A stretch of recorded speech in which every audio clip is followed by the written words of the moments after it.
কি শোনা যাচ্ছে? জি স্যার, শোনা যায়। ওকে।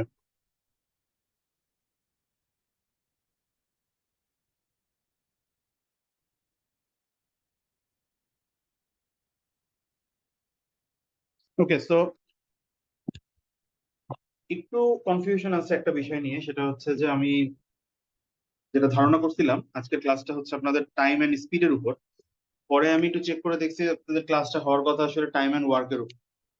সো টাইম এন্ড ওয়ার্কের ক্লাসটা তাহলে আমি পরে নিব। আপাতত আমি আজকে যেহেতু টাইম এন্ড স্পিড আমাদের টপিকের মধ্যে আছে, আমরা ওই ক্লাসটা আজকে করে ফেলবো। তো আমাদের ক্লাসে আজকে যে টপিক সেটা হচ্ছে,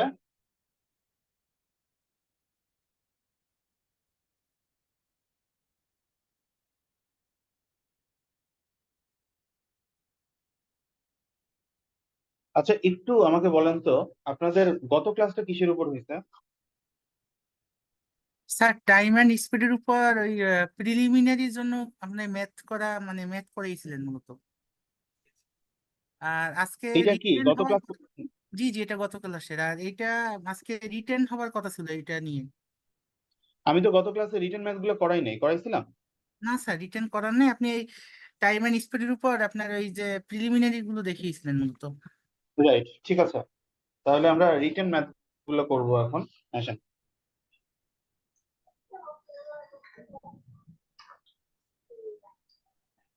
এক মিনিট একটু। এটার সাথে আমরা রিটেন 5টা ম্যাথ করে এরপরে কিন্তু আবার ট্রেইনের ম্যাথ গুলোও করবো, হ্যাঁ? তো একটু আমি আপনাদের একটু মেসেজ পাঠিয়ে রাখি যাতে আরেকটা ম্যাটেরিয়াল আছে ওইটা যাতে রেডি করে। আহ, এক মিনিট।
আচ্ছা আরেকটু কি বলেন তো আমাকে যে একটু সাউন্ড গুলা মিউট করেন সবাই প্লিজ।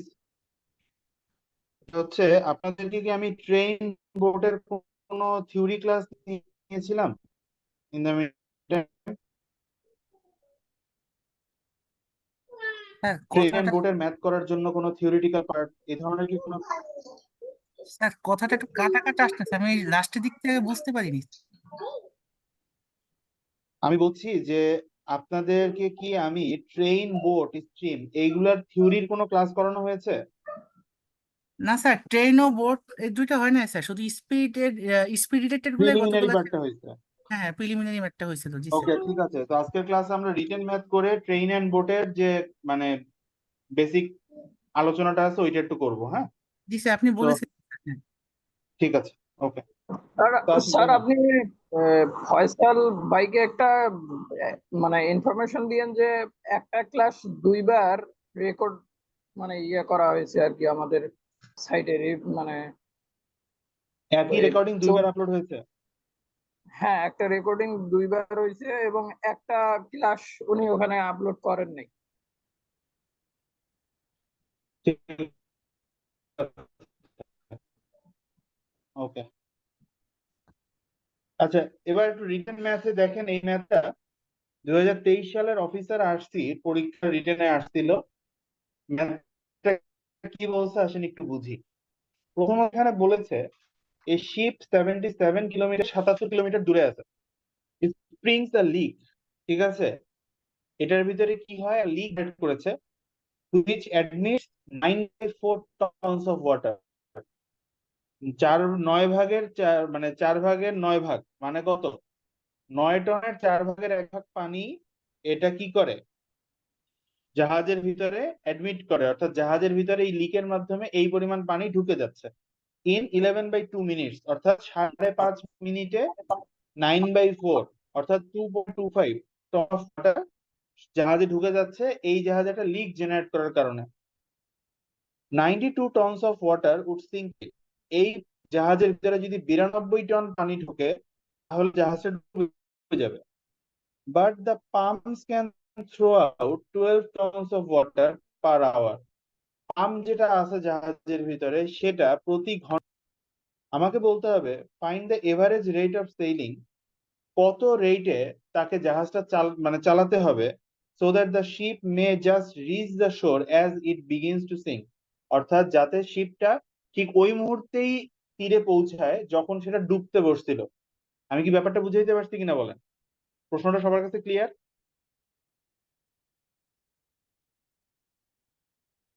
তাহলে স্যার এখন ব্যাপারটা কি লাস্টে হচ্ছে দেখেন, ব্যাপারটা হচ্ছে এইখানে মনে করেন একটা জাহাজ আছে, ঠিক আছে? জাহাজটা থেকে তীরের দূরত্ব কত? এইটা মনে করেন হচ্ছে কি আমাদের শোর, ঠিক আছে? এই দূরত্বটা কত?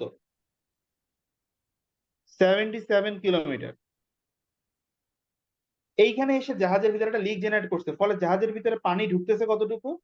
9/4 টন ইন 11/2 মিনিটস, ঠিক আছে? 11/2 মিনিটসে 9/4 টন ওয়াটার জাহাজে ঢুকতেছে। আর এই জাহাজের ভিতরে মনে করেন একটা পাম্প আছে, এটা হচ্ছে কি পাম্প। এই পাম্পটা কি করে, জাহাজ থেকে পানি বের করে কত? 12 টন ইন 1 আওয়ার, ঠিক আছে?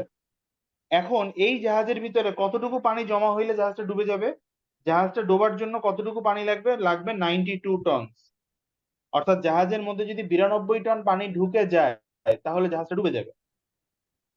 এখন বলতে হবে যে জাহাজ তো আর স্থির নাই, জাহাজ তো সামনের দিকে আগাচ্ছে, তীরের দিকে আগাচ্ছে, তাকে কত বেগে, হ্যাঁ এই বেগটা কত হবে জাহাজের, যে বেগে জাহাজটা চললে যখন জাহাজটা সরে পৌঁছাবে ঠিক ওই মুহূর্তেই জাহাজটা ডুবতে বসবে। অর্থাৎ আমাকে মূলত বের করতে হবে কত সময় লাগবে জাহাজটার ভিতরে 92 টন পানি মানে পানি দ্বারা পূর্ণ হইতে, আর ওই সময়ে তীরে পৌঁছানোর জন্য তাকে কত বেগে চালাইতে হবে, ঠিক কিনা বলেন? যে আমি প্রথমে বের করব 92 টন পানি জাহাজটার ভিতরে ভরার জন্য আমার কত সময় লাগবে, যত সময় লাগবে ওই সময়ে 77 কিলোমিটার পাড়ি করার দেওয়ার জন্য কত বেগে জাহাজটা চালাতে হবে, ওইটাই হচ্ছে এভারেজ রেট। আমি কি বুঝতে পারলাম কিনা বলেন? জি স্যার। ঠিক আছে, বলেন কোনো প্রশ্ন আছে কিনা?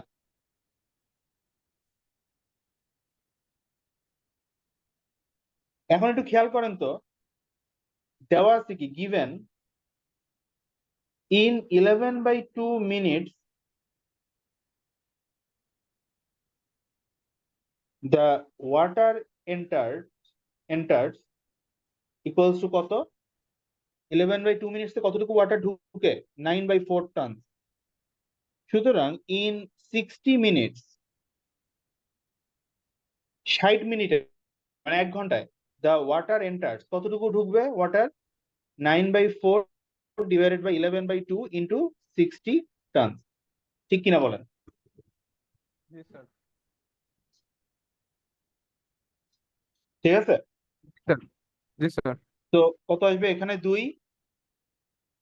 ওকে, এখানে 2, তাহলে এটা হয়ে যাচ্ছে কত? 9/22 ইন্টু 60 টন, এটা 11, এটা 30, দ্যাট মিনস 270/11 টন। 1 ঘন্টায় পানি ইনকামিং কতটুকু? 1 ঘন্টায় পানি ঢুকে এটার ভিতর 270/11 টন। আবার একইভাবে and in 1 hour water pumped out,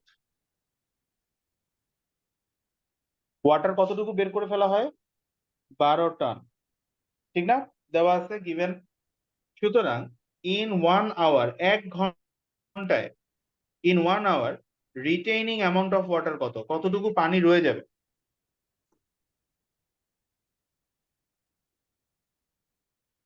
in 1 hour, এই 1 ঘন্টায় কতটুকু পানি রিটেইন করবে সেখানে?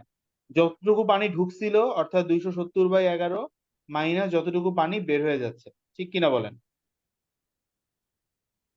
জি স্যার। তার মানে কত আসবে? 11 হইলে 270 মাইনাস 12 ইন্টু 11 হচ্ছে 120 আর 12 132। কত আসবে? 132 টন। তার মানে কত হবে? তার মানে হবে 8 হাতে 1, 4 থেকে 7, 3, 1, 138 ডিভাইডেড বাই 11 টন। ঠিক কিনা বলেন? জি স্যার। তার মানে 138/11 টন পানি জাহাজের ভিতরে ফিল হবে 1 ঘন্টায়, ঠিক কিনা? 138/11 টন ওয়াটার জাহাজের ভিতরে ফিল হবে কয় ঘন্টায়? 1 ঘন্টায়। দেয়ারফর আমি এখানে লিখবো কি, therefore 138/11 ton of water is filled in 1 hour. 1 ঘন্টায় ফিল হবে 138/11 টন। সুতরাং 92 tons of water is filled in কত ঘন্টা হবে? 1 divided by 138/11 into 92 hour.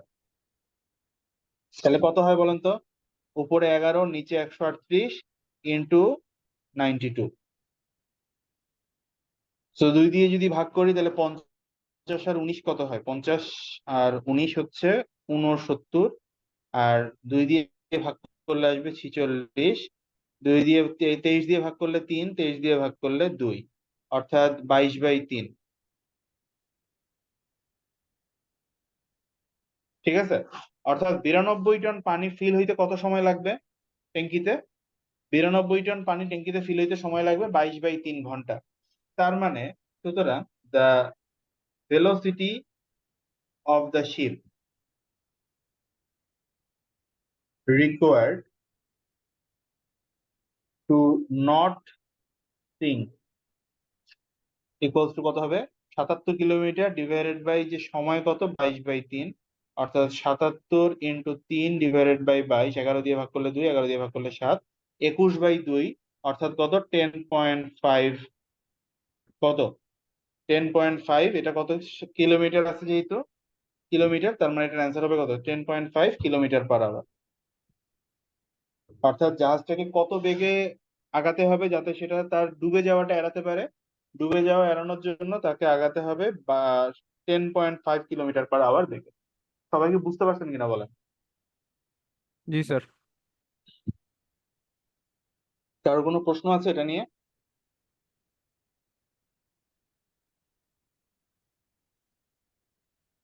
Calculation একটু জটিল স্যার, কিন্তু বাকিটা ঠিকই আছে। ক্যালকুলেশনটা তো আসলে একটু নিজের করারই জিনিস, বাট লজিকটা ক্লিয়ার কিনা সেটা বলেন। হ্যাঁ স্যার, লজিক ক্লিয়ার দিছে। ঠিক আছে, ক্যালকুলেশন জিনিসটা কি জানেন? মানে এটা হলো, এটা জটিল যদিও বা হয়, ক্যালকুলেশন আসলে করার অভাবে জটিল। এটা একটু নিজেদের করতে হবে, বাট আপনি যদি লজিক বুঝেন আপনি নিজে পারবেন ক্যালকুলেশন করতে, এটা অসুবিধা না। বাট লজিকটা না বুঝলে ওইটা হচ্ছে টেনশনের ব্যাপার, ওইটা তখন আবার দেখতে হবে। সবাই কি প্রশ্নটা বুঝতে পারছেন কিভাবে করতে হবে? হ্যাঁ স্যার। জি হ্যাঁ স্যার। স্যার। ওকে, ফাইন। তাহলে পরের ম্যাথটা একটু দেখি আমরা কি বলি। নাম্বার 2, এখানে বলছে এ ম্যানস রানিং স্পিড, একটা লোকের যে দৌড়ানোর গতি, is 3 Times of his walking speed, তার হাঁটার গতির তুলনায় 3 গুণ। অর্থাৎ একজন লোক যে গতিতে হাঁটে তার 3 গুণ গতিতে দৌড়ায়।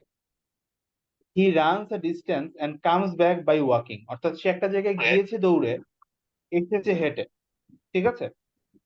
তার হাঁটার স্পিড হচ্ছে তার দৌড়ানোর স্পিডের 3/1 ভাগ। সে একটা জায়গায় দৌড়ে গেছে এবং হেঁটে আসছে। তার টোটাল সময় লাগছে 2 ঘন্টা। টোটাল তার টাইম লাগছে 2 ঘন্টা। What is the distance in Miles if he runs 9 মাইল/আওয়ার?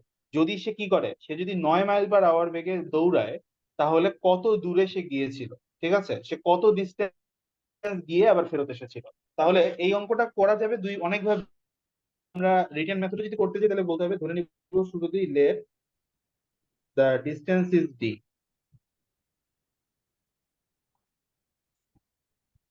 The distance is d kilometre অথবা মাইল, এখানে যেহেতু মাইলস আছে mile.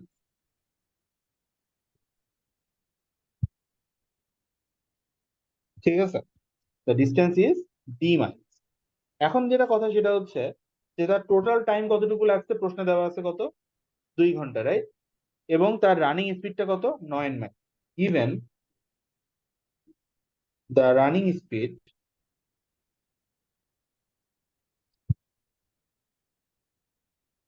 equals to 9 miles per hour.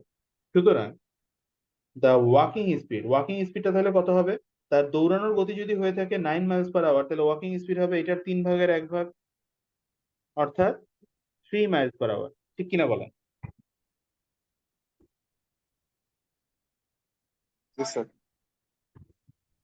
এবার আপনারা একটু চিন্তা করে দেখেন, now according to the question,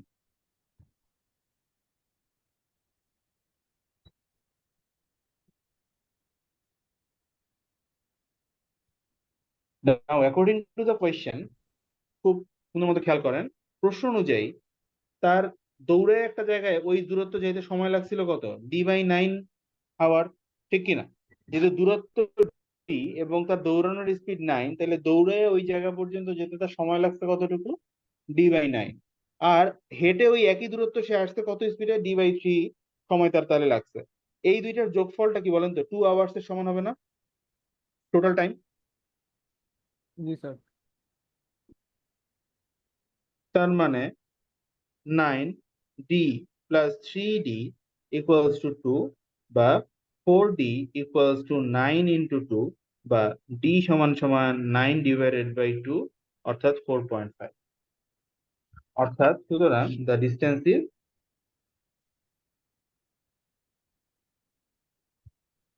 is কত, the distance is 4.5 miles। ঠিক আছে, 4.5 মাইলস দূরে জায়গাটা অবস্থিত। ক্লিয়ার সবাই? জি স্যার। ঠিক আছে, এখন মনে করেন যে আমরা যদি একটা জিনিস একটু চিন্তা করি, দেখবেন এটা যদি প্রিলিতে আসে, হ্যাঁ একটু প্রিলি অ্যাপ্রোচটা একটু দেখাই আপনাদেরকে, প্রিলিমিনারি। এই জিনিসটাই যদি প্রিলিমিনারি পরীক্ষায় কখনো আসে তাহলে কি করবেন একটু খেয়াল করেন, দেখেন তার দৌড়ানোর স্পিডটা কি, তার দৌড়ানোর স্পিডটা হচ্ছে 3 গুণ হাঁটার স্পিডের তুলনায়, তাই না? তার মানে এই যে দূরত্বটা তার আছে, এই দূরত্ব তার দৌড়ায় যেতে সময় যা লাগছে, হেঁটে আসতে তার 3 গুণ বেশি সময় লাগবে না? আগের ক্লাসে শিখাইছিলাম কিনা যে যদি স্পিডের রেশিও যেটা থাকবে, তাদের স্পিডের রেশিওই কি হবে, তাদের অতিক্রান্ত দূরত্বের রেশিও। আর সময়ের ক্ষেত্রে এটা কি হয়ে যাবে, উল্টায় যাবে, সময়ের ব্যস্তানুপাত হবে। ঠিক কিনা? তাহলে জি দেখেন স্যার। যেখানে তার স্পিডটা বেশি সেখানে তার সময় লাগবে কম, যেখানে তার স্পিড কম সেখানে তার সময় লাগবে বেশি। যেহেতু তার দৌড়ানোর স্পিডটা 3 গুণ হাঁটার স্পিডের তুলনায়, তাহলে হাইটে আসতে তার যেটুকু সময় লাগছে সেটা কি দৌড়ে যাওয়ার সময়ের 3 গুণ হবে না? জি স্যার। তো এই যে 120 মিনিট, খেয়াল করেন, এই যে 2 ঘন্টা মানে কি 120 মিনিট, এই 2 ঘন্টা সময় আসলে ভাগ হবে কিভাবে, একদিকে চলে যাবে 3 ভাগ, আরেক দিকে চলে যাবে 1 ভাগ। ঠিক না? একটাতে যদি তার 1 সময় লাগে, আরেকটাতে তার 3 সময় লাগছে, দুই দিকে ভাগ হয়ে যাবে, তাহলে 3:1 অনুপাতে আমি যদি চিন্তা করি, তাহলে তার হেঁটে আসতে সময় লাগছে কতটুকু, হেঁটে আসতে অথবা দৌড়ায় যেতে তার সময় লাগছে কতটুকু, 1/4 ইন্টু 120 মিনিট, বা কত হবে, 30 মিনিট। 30 মিনিট মানে কত, আধা ঘন্টা, রাইট? জি স্যার। 30 মিনিট মানে আধা ঘন্টা। আর এটা তো দৌড়ায় তার যে সময় লাগছে সেটা, আর দৌড়ানোর সময় তার বেগ কত ছিল, 9। আমরা কি জানি, ডিস্টেন্স সমান সমান টাইম ইনটু বেগ, 4.5 মাইল। চলে আসবে কিনা বলেন? জি স্যার। সবাই কি বুঝতে পারছেন? জি স্যার, বুঝতে পারছি। আচ্ছা, কোনো প্রশ্ন আছে কারোর এই ম্যাথটা নিয়ে, নাম্বার 2 নিয়ে? ওকে, তো নেক্সট ম্যাথটা একটু দেখেন কি বলছে, প্রবলেম নাম্বার 3। এখানে বলছে a man has to go 10 kilometre to catch a bus. একজন লোককে একটা বাস ধরার জন্য 10 কিলোমিটার যেতে হয়। A man has to go 10 kilometre to catch a bus. He walks part of the way. সে কি করে, কিছুটা অংশ হাঁটে at 7 kilometre per hour and runs the rest of the way in 12 kilometre per hour. এই যে 10 kilometre সে যায়, 10 kilometre একটা অংশ সে হেঁটে যায় 7 কিলোমিটার পার আওয়ার বেগে, আরেকটা অংশ সে কি করে, দৌড়ায় যায় 12 কিলোমিটার পার আওয়ার বেগে। If he takes 1 hour 15 minutes to complete the journey, যদি এই জার্নিটা কমপ্লিট করতে, দ্যাট মিনস 10 কিলোমিটার যেতে, টোটাল 10 কিলোমিটার যেতে হাইটা দৌড়ায় মিলায় সে টোটাল সময় নিচে কতটুকু, 1 ঘন্টা 15 minute. To complete his journey, find how far he walk, কতটুকু জায়গা সে হেঁটেছিল। তাহলে দেখেন এইটা হলো পুরোটা কি 10 কিলোমিটার জায়গা, এই হলো তার হোম আর এটা হচ্ছে তার বাস স্ট্যান্ড। এর ভিতরে মনে করেন সে ডি দূরত্বটা হেঁটেছে, তাহলে বাকি 10 মাইনাস ডি দূরত্ব সে কি করছে বলেন তো, দৌড়াইছে না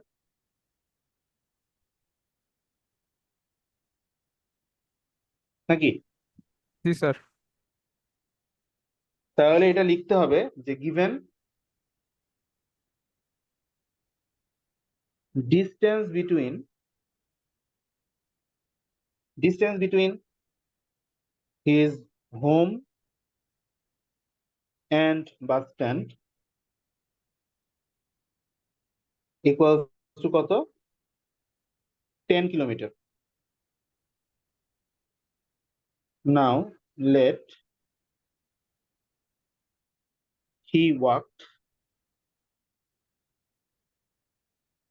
d kilometer, therefore he ran 10 minus d kilometre. ঠিক আছে, এইটুকু তো আমরা বুঝতে পারছি। এখন যেটা দেখবো সেটা হচ্ছে আরো দেওয়া আছে কি, given his walking speed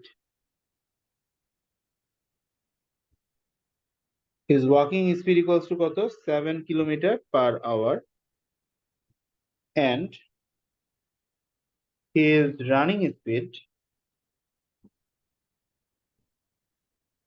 equals to 12 kilometre per hour. এগুলো সব দেওয়া আছে। এবার আসেন আমরা যেটা বলবো সেটা কি, অ্যাকর্ডিং টু দ্য কোয়েশ্চেন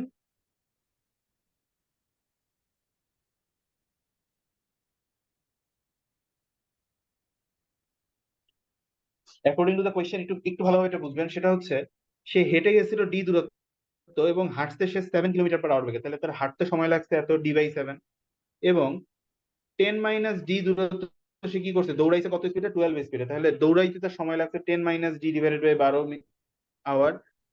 আর এই দুটো মিলে টোটাল তার সময় লাগছে কতটুকু, 1 ঘন্টা 15 মিনিট। এবার দেখেন 1 ঘন্টা 15 মিনিট আমি আওয়ারে কিভাবে লিখবো, 1 প্লাস 15 মিনিট মানে কত, 15/60 আওয়ার।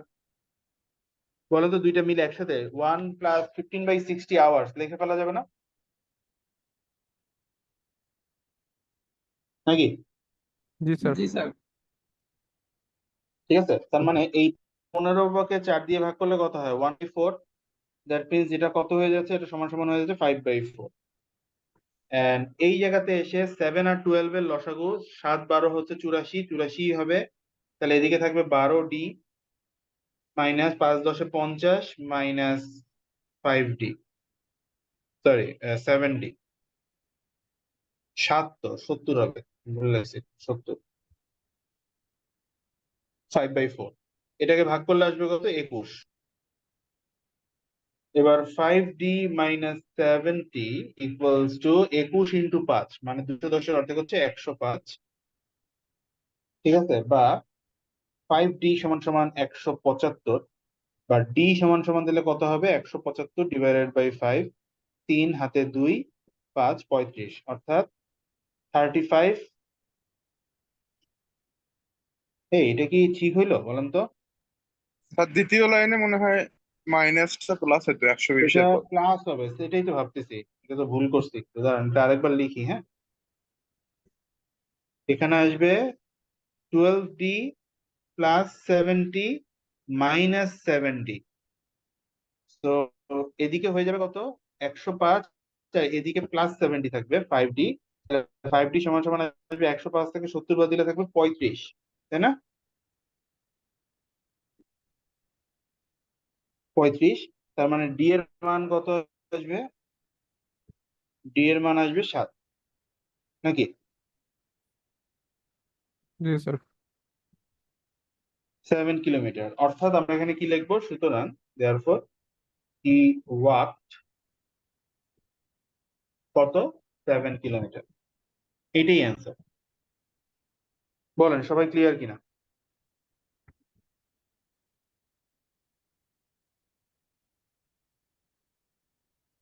সবাই বুঝতে পারছেন? জি স্যার ওকে, এবার নাম্বার 4টা একটু দেখেন কি বলছে। নাম্বার 4 বলতেছে Ravi drove 100 miles to visit a friend. Ravi কি করছে? 100 মাইল ড্রাইভ করছে একজন ফ্রেন্ডকে ভিজিট করার জন্য।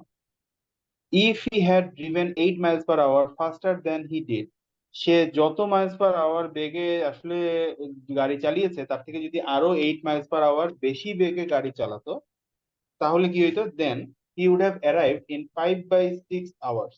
ঠিক আছে, সে যে সময়টা অ্যাকচুয়ালি নিয়েছে সেইটার 5/6 আওয়ার্সেই কি সে পৌঁছে যেত যদি সে 8 মাইলস পার আওয়ার বেশি বেগে গাড়িটা চালাতো। ঠিক আছে, প্রশ্নটা বুঝতে পারছেন? জি স্যার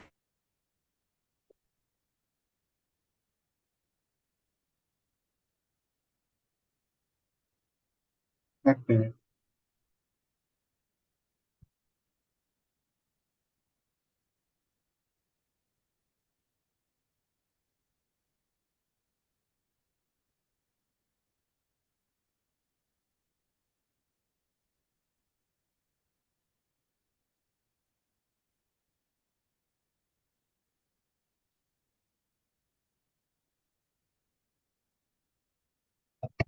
ওকে, আমাকে বলতে হবে how many minutes did the trip take. আপনারা যখন পরীক্ষা দিবেন এই ধরনের জায়গাগুলোতে এসেই আপনাদের ভুল হয়।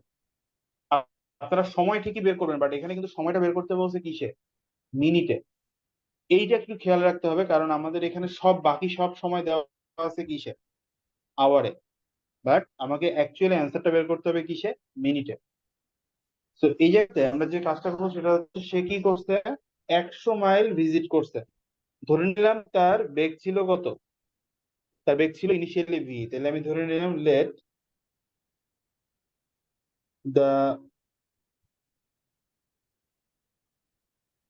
Original speed of Ravi equals কত? V miles per hour. ঠিক আছে, অরিজিনাল স্পিড অফ রবি হচ্ছে কত? V miles per hour. সুতরাং দ্য অ্যাকচুয়াল টাইম টেকেন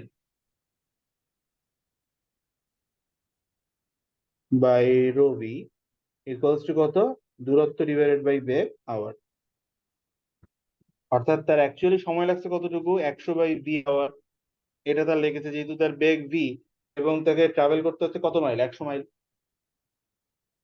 ঠিক আছে, ইফ রবি's speed was were কত? v plus 8 miles per hour, then the t by Robi would কত হবে? 100 divided by v plus 8 hour. ঠিক কিনা বলেন? যদি রবির বেগটা কি হইতো? ভি প্লাস 8 হইতো, অর্থাৎ অরিজিনাল স্পিডের থেকে যদি 8 মাইলস পার আওয়ার বেশি হইতো, তাহলে তার যে সময়টা লাগতো, রবির সময়টা লাগতো, সেই সময়টা কত হইতো? 100 divided by v plus 8 hour. ঠিক কিনা? জি স্যার কোনো কোয়েশ্চেন এখানে? না স্যার আচ্ছা, যদি হয়ে থাকে তাহলে দেখেন তো প্রশ্নে কি এই সময়টা তার লাগতে পারতো? কি বলা হচ্ছে কি বলেন তো? 6 of the time he actually took, তার অরিজিনালি যে সময় লাগছে সেইটা 5-6 পরিমাণ তার মানে অ্যাকর্ডিং টু দ্য কোয়েশ্চেন আমি কি বলতে পারি?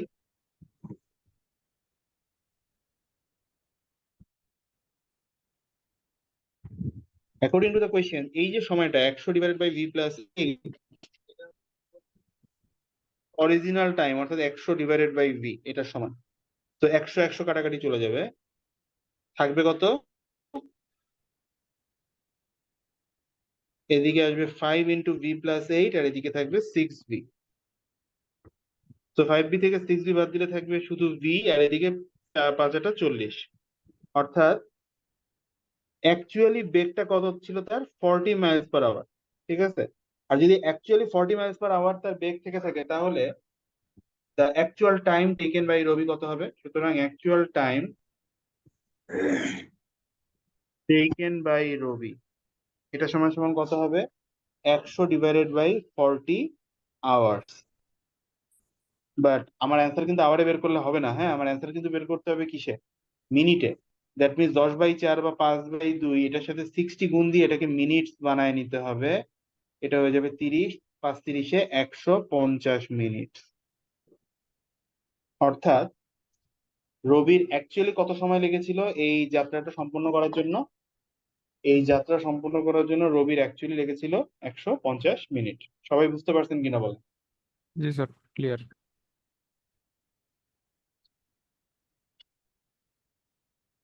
এই অঙ্কের উত্তর কিন্তু ভাই 2.5 আওয়ার্স রেখে আসলে কিন্তু ফুললি 0 পাবেন, কেমন? কারণ আপনাকে অ্যান্সারটা বের করতে বলা হয়েছে একটা নির্দিষ্ট ইউনিটে, আপনাকে এই ইউনিটই বের করতে হবে। যদি এই ইউনিটে বের না করেন আপনি কিন্তু 0। ঠিক আছে? জি স্যার।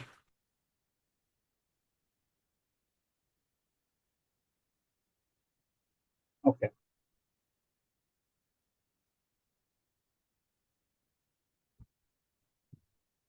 এক minute.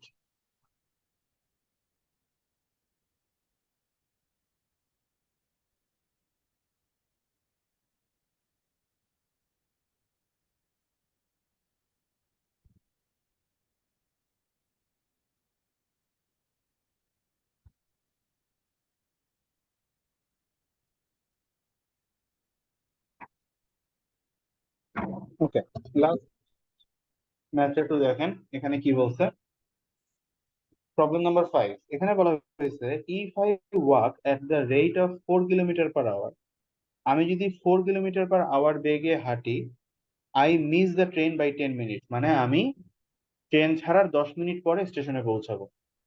Miss the train by 10 minutes মানে ট্রেনটা ছাড়ার 10 মিনিট পরে আমি স্টেশনে পৌঁছেছি। ঠিক আছে? If I walk at the rate of 5 kilometre per hour, আমি যদি 5 কিলোমিটার পার আওয়ার বেগে হাঁটি, I reach 5 minutes before the arrival of the train, আমি ট্রেনটি আসার 5 মিনিট আগেই সেখানে পৌঁছাবো। How far is the station from my house assuming I start walking from my house, আমি যদি আমার ঘর থেকে হাঁটা শুরু করি তাহলে আমার বাসা থেকে স্টেশনটা কত দূরে অবস্থিত? আমি তাহলে প্রথমেই ধরে নিব let the distance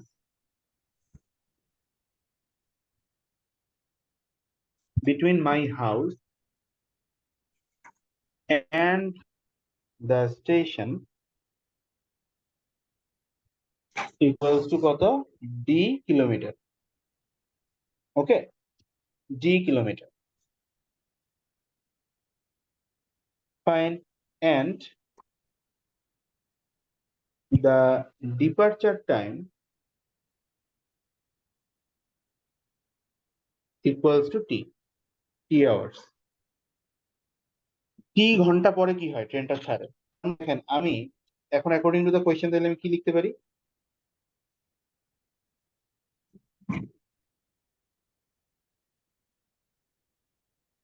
according to the question আমি তাহলে লিখতে পারি যে যদি আমি এই d দূরত্ব 4 কিলোমিটার পার আওয়ার বেগে যাই, তাহলে আমার যে সময় পৌঁছানোর কথা তার থেকে আমি আরো 10 মিনিট পরে বা 10/60 আওয়ার্স পরে গিয়ে পৌঁছাবো।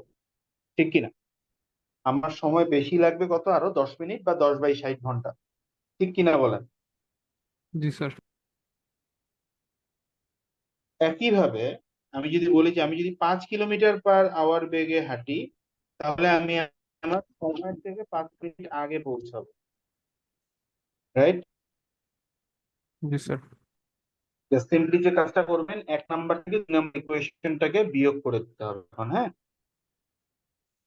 আমি যদি এখন 2 নাম্বার ইকুয়েশনটা বিয়োগ করি তাহলে কত আসবে? d/4 minus d/5 equals to 10/60 মাইনাসে মাইনাসে প্লাস 5/60, অর্থাৎ 15/60 বা 1/4।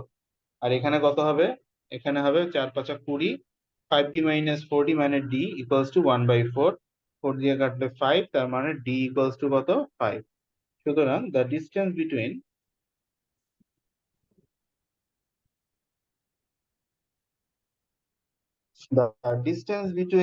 my home and the station equals to কত? 5 কিলোমিটার।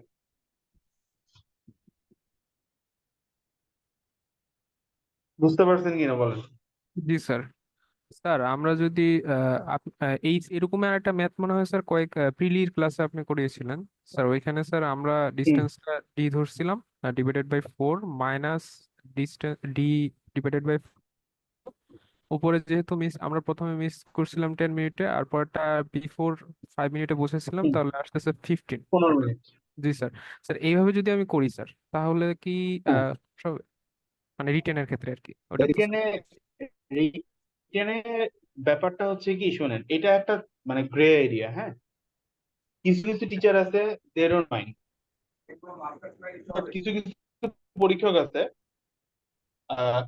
রিটেন ম্যাথে এক্সপ্লেনেশনটা ক্লিয়ার যদি না থাকে যে কিভাবে কি হইলো, ওরা নাম্বার কাট। তো ভালো হয় কি, রিটেন পরীক্ষায় যদি এরকম ম্যাথ আসে তাহলে একটু এক্সপ্লেন করে লেখা, ঠিক আছে? মানে 2টা লাইন আলাদা আলাদা করে লেখা, যে 2টা কন্ডিশনকে যাতে আলাদা আলাদা ভাবে বোঝা যায়। এক ক্ষেত্রে প্রিলিতে যা মন চায় করে, কোনো অসুবিধা নেই। ঠিক আছে, আচ্ছা sir. Sir okay sir. Okay, জি স্যার। ফাইন। তো এই মোটামুটি 5টা ম্যাথ। এখন আমরা যেটা করব সেটা হচ্ছে কি, ওই ট্রেন এন্ড বোটের যে থিওরি পার্টটা আছে, থিওরি পার্টটা আমরা আজকে কমপ্লিট করব। ঠিক আছে, আমি থিওরি পার্টে কিছু ডিসকাস করেছিলাম আপনাদের সাথে ট্রেন এন্ড বোটের। না স্যার, ট্রেনের বোর্ডের কিছু ডিসকাস করা হয়নি। মানে এই যে ক্লাসটা একটু আপনারা একটু খেয়াল করবেন, সেটা হচ্ছে এই ক্লাসটা তো আমি আপনাদের নেই, তাই না? না স্যার। এটা নেই। ওকে, ফাইন, আমরা এই ক্লাসটাই এখন করব এটার সাথে, এই ক্লাসের সাথেই করব এটা। হ্যাঁ, okay sir.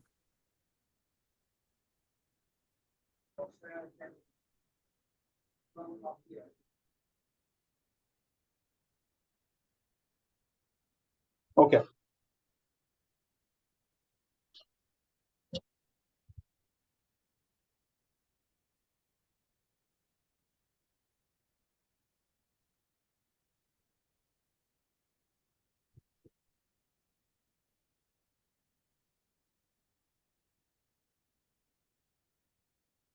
Train and boat, আমরা প্রথমে যে জিনিসটা পড়বো সেটা হচ্ছে ট্রেন রিলেটেড প্রবলেম।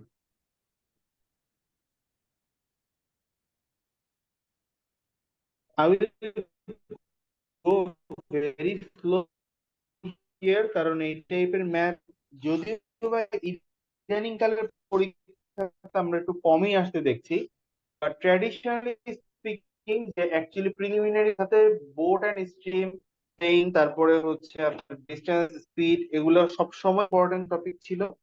এবং এগুলা সহকারে আমাদেরকে এটা দেখতে গেলে আমাকে একটু বুঝতে হবে প্রথমে আমি কখন একটা প্রবলেমকে ট্রেন রিলেটেড প্রবলেম বলতে পারি। এইটা আমার প্রথম বোঝা লাগবে। ঠিক আছে, একটু দাঁড়ান তো 1 মিনিট।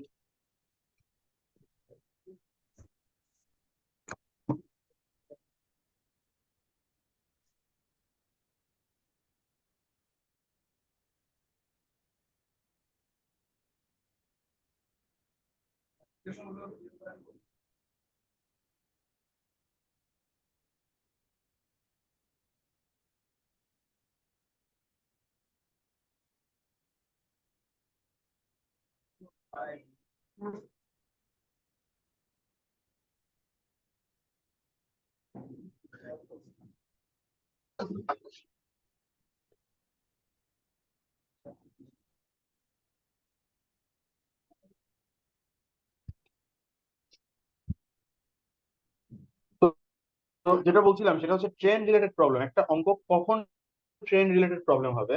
একটা অঙ্ককে আমরা তখনই ট্রেন রিলেটেড প্রবলেম বলবো যখন সেই অঙ্কতে এমন একটা সেন্স ডিসক্রাইব করা হবে যে একটা ট্রেন একটা অবজেক্ট বা একটা বস্তুকে অতিক্রম করছে।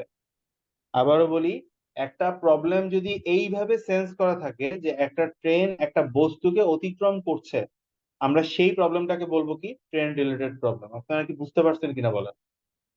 জি স্যার। ধরেন এইটা একটা প্ল্যাটফর্ম, হ্যাঁ,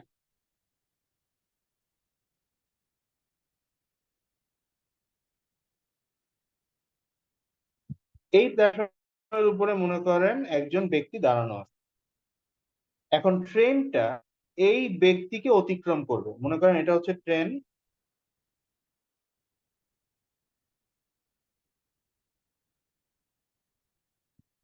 এই ট্রেনটা কি করবে? এই ব্যক্তিকে অতিক্রম করবে। নাও ট্রেনটা যে ব্যক্তিকে অতিক্রম করতেছে, ব্যক্তিটা একটা অতিক্রান্ত বস্তু হিসেবে কাজ করতেছে না এখানে, যে জি এই স্যার। ব্যক্তিকে অতিক্রম করে যাচ্ছে ট্রেনটা। এই সেন্সটা যদি কোনো প্রশ্নে কখনো বলা থাকে, আমরা সেটাকে কি বলবো? আমরা সেটাকেই বলবো ট্রেন রিলেটেড প্রবলেম। ঠিক আছে? কোন একটা অঙ্কের প্রশ্নতে ট্রেন শব্দটা থাকলেই কিন্তু সেটা ট্রেন রিলেটেড প্রবলেম না, যতক্ষণ না পর্যন্ত ট্রেনটা কাউকে অতিক্রম করতেছে এই সেন্সটা বলা না হয়। আমি কি বুঝাইতে পারছি কিনা বলেন সবাই? এভরিওয়ান জি ক্লিয়ার? জি স্যার। জি ঠিক স্যার। আছে, তাহলে এখন প্রশ্নটা স্যার হচ্ছে যে, হ্যাঁ বলেন। মাঝে না মানে নেটের কারণে হয়তো মানে আমার সমস্যা কিনা কথা স্যার বুঝতে পারি না জি অনেক স্যার, সময়। আপনার মনে হয় স্যার নেট একটু দুর্বল স্যার, আজকে স্যার কথাটা কেটে কেটে যাচ্ছে সবার থেকে। মানে নেটে নেটে প্রবলেম করতেছে? জি স্যার, আপনার কথাটা কেটে কেটে আসতেছে, মানে বেঁধে বেঁধে আসতেছে আর কি। আচ্ছা, আমি আসি আসলে বরিশালে, হ্যাঁ, এখানে এখন আমি তো মোবাইল ডেটাই ইউজ করতেছি, এইটার কারণেই কিনা আমি আসলে বুঝতেছি না। এখনো কি প্রবলেম হচ্ছে? না স্যার, কিছুক্ষণ এখন আগে হচ্ছিল স্যার। আর মাঝে মাঝে হয়। এখন ঠিক আছে? জি স্যার, এখন ঠিক আছে আচ্ছা, স্যার। হইলে আমাকে একটু বললেন, আমি আবার রিপিট করবো তাইলে, হ্যাঁ। আচ্ছা স্যার, সমস্যা নেই স্যার। ওকে, তো একটা ট্রেন রিলেটেড প্রবলেম তখন হবে যখন ট্রেনটা একটা বস্তুকে অতিক্রম করে যাবে। এখন যেহেতু ট্রেন একটা বস্তুকে অতিক্রম করার উপরই ডিপেন্ড করবে এটা একটা ট্রেন রিলেটেড প্রবলেম কিনা, তাহলে প্রথম কথা হচ্ছে অবজেক্ট কত রকমের হতে পারে। ঠিক আছে? তো ট্রেন যে অবজেক্ট গুলোকে অতিক্রম করবে সেই অবজেক্টকে মূলত দুই ভাবে ক্লাসিফাই করা যায়। দুই ভাবে ক্লাসিফাই করা যায়, হ্যাঁ। কি কি ভাবে? একটা হচ্ছে তার সাইজের উপর বেস করে, আরেকটা হচ্ছে তার ডাইনামিক্স এর উপর বেস করে। সাইজ মানে তো জানি আমরা সবাই আকার। ডাইনামিক্স মানে কি? ডাইনামিক্স মানে হচ্ছে গতিশীলতা, অর্থাৎ বস্তুর গতির উপর ডিপেন্ড করেও কি করা যায়? বস্তুকে বিভিন্ন মানে শ্রেণীতে ক্লাসিফাই করা যায়। আমার কথা কি ক্লিয়ার এখন? সবাই বুঝতে পারছেন? জি স্যার। আকারের উপর ভিত্তি করে বস্তুগুলোকে যে দুই ভাগে ভাগ করা যায় তারা কি কি? একটাকে বলা হয় পয়েন্ট অবজেক্ট, আরেকটাকে বলা হয় লাইন অবজেক্ট। একটা হচ্ছে পয়েন্ট অবজেক্ট, আরেকটা হচ্ছে লাইন অবজেক্ট। সেকেন্ডটা হচ্ছে ডাইনামিক্স এর উপর বেস করে অবজেক্টকে দুই ভাগে ক্লাসিফাই করা যায়, একটা হচ্ছে স্ট্যাটিক অবজেক্ট, আরেকটা হচ্ছে ডাইনামিক অবজেক্ট। স্ট্যাটিক মানে হচ্ছে স্থির, হ্যাঁ। ডাইনামিক মানে কি? ডাইনামিক মানে হচ্ছে গতিশীল। স্থির আর গতিশীল। এবার আসেন পয়েন্ট অবজেক্ট কাকে বলে আর লাইন অবজেক্ট কাকে বলে। তো দেখেন, পয়েন্ট অবজেক্ট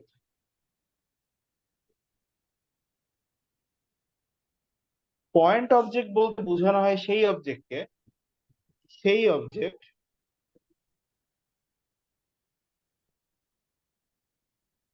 যার ট্রেনের লেন্থের সাপেক্ষে কোনো লেন্থ নেই।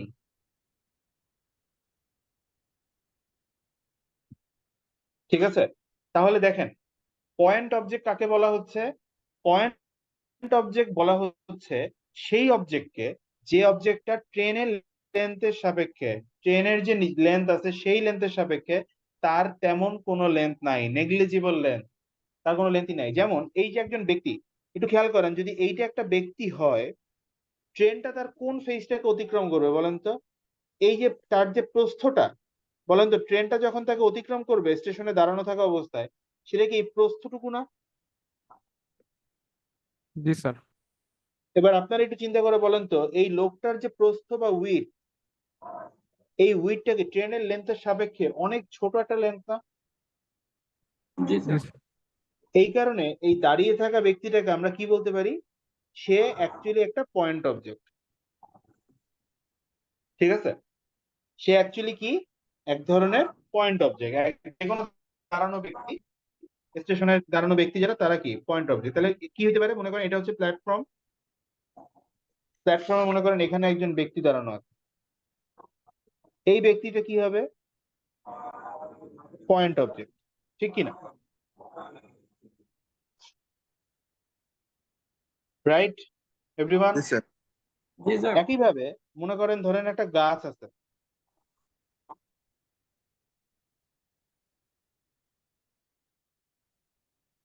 মনে করেন এখানে একটা গাছ আছে, এই গাছটাকেও যখন ট্রেনটা অতিক্রম করবে, ট্রেনটা কি এই যে উইডটা আছে এই উইডটা অতিক্রম করবে না? জি স্যার। আর এই উইডটা ট্রেনের লেন্থের সাপেক্ষে অনেক ছোট একটা লেন্থ না? কাজে এটাকেও আমি চাইলে কি বলতে পারি? পয়েন্ট অবজেক্ট বলতে পারি। জি স্যার। মনে করেন এই যে ইলেকট্রিক পোল, পোলের ক্ষেত্রেও কি হবে? এটা হচ্ছে কি পোল, পোলের ক্ষেত্রেও কি হবে? দেখেন তো, এই যে উইডটা, ট্রেনটা কি উইডটা কি অতিক্রম করবে না? এটাও কি পয়েন্ট অবজেক্ট? তার মানে সবাই বুঝতে পারছেন কিনা বলেন? জি জি স্যার। স্যার। ঠিক আছে, বাট মাথায় রাখবেন, অবজেক্টের নাম দেখেই কখনো পয়েন্ট নাকি লাইন এটা বলতে যায় না। তার কারণ লাইন অবজেক্টটা কি হবে? লাইন অবজেক্টটা হচ্ছে যে অবজেক্টের, সেই অবজেক্ট যার ট্রেইনের লেন্থের সাপেক্ষে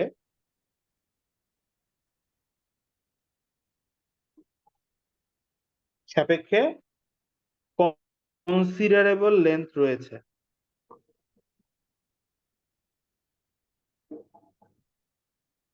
যে অবজেক্টের ট্রেনের সাপেক্ষে কনসিডারেবল লেন্থ রয়েছে তাদেরকে আমরা কি বলি? লাইন অবজেক্ট বলি।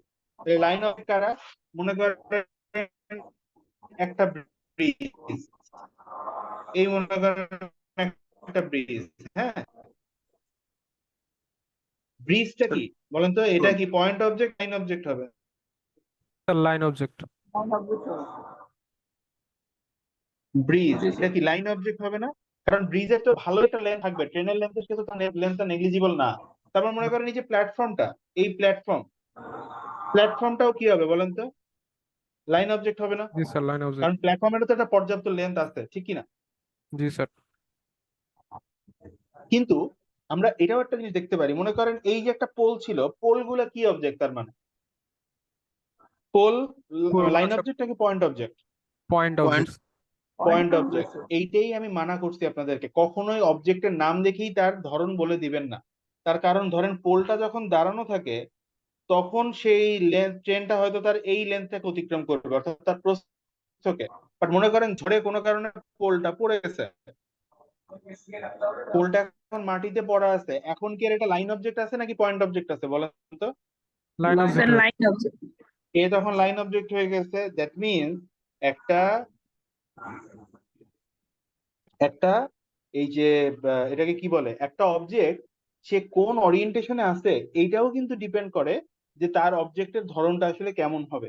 ব্যাপারটা কি বুঝতে পারছেন? তার ওরিয়েন্টেশনটা এখানে ইম্পর্টেন্ট, শুধু নাম দেখে যাচাই করা যাবে না, আমাকে প্রশ্ন পড়ে বুঝতে হবে যে অবজেক্টটাকে কোন ওরিয়েন্টেশনে দেখানো আছে প্রশ্নে, সেই অনুযায়ী আমাকে অ্যান্সার করতে হবে। আমি কি বুঝাইতে পারলাম বলেন? জি স্যার। তাহলে এখন আমরা যে অবজেক্ট গুলো দেখলাম, এই অবজেক্ট গুলোর উপর বেস করে আমরা যেটা করতে পারি, ক্লাসিফিকেশন একটা করে ফেলতে পারি এভাবে। এটা হচ্ছে অবজেক্ট। তাহলে দেখেন এখানে অবজেক্টটা কি আছে, একটা হচ্ছে পয়েন্ট অবজেক্ট, একটা হচ্ছে লাইন অবজেক্ট। আর এই দিক থেকে যদি আমরা ক্যালকুলেট হিসাব করি, তাহলে কি আসবে? একটা হচ্ছে স্ট্যাটিক অবজেক্ট আর একটা হচ্ছে ডাইনামিক অবজেক্ট। এই দুটো মিলে আমরা টোটাল 4 রকমের অবজেক্ট বানাতে পারি। একটা হচ্ছে স্ট্যাটিক পয়েন্ট অবজেক্ট, অর্থাৎ এসপি, একটা হচ্ছে ডাইনামিক পয়েন্ট অবজেক্ট, 2 নাম্বারটা ডাইনামিক পয়েন্ট অবজেক্ট অর্থাৎ ডিপি, 3 নাম্বারটা হচ্ছে স্ট্যাটিক লাইন অবজেক্ট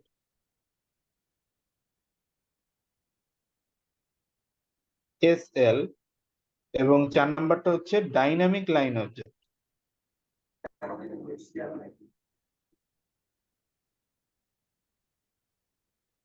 ডিএল। সবাই কি বুঝতে পারছেন? টোটাল এই 4 রকমের অবজেক্ট তৈরি করা যাবে। একটা হচ্ছে static point object, dynamic point object, static line object, dynamic line object. সবাই এই পর্যন্ত ক্লিয়ার কিনা বলো? জি স্যার। এবার এই 4 রকমের অবজেক্টের জন্য টোটাল 6টা সূত্র আছে। কোন প্রশ্ন করছিলেন ভাই মাঝখানে কেউ? আমি শুনি নাই, বলেন। না স্যার, কেউ প্রশ্ন করেনি। ওকে, এই 4 রকমের অবজেক্টের জন্য টোটাল 6টা ফর্মুলা আছে। এই 6টা ফর্মুলার মধ্যেই ট্রেনের ম্যাথ সবগুলো কভার হবে। তাহলে আমরা একটু ওইটা একটা চার্ট করে দিব। হ্যাঁ, এটার জন্য আমরা একটা চার্ট করব। এই চার্টের মধ্যেই ফর্মুলা গুলো সব থাকবে, যাবতীয় যেসব ইনফরমেশন গুলো আপনাদের জানা দরকার সেগুলো সবই থাকবে এখানে। দেখেন, আমরা প্রথমেই লিখবো কি অবজেক্ট, কোন অবজেক্ট নিয়ে কাজ করতেছি আমরা সেটা। ঠিক আছে, এইখানে আমরা দিব কি, এখানে আমরা দিব এক্সাম্পল।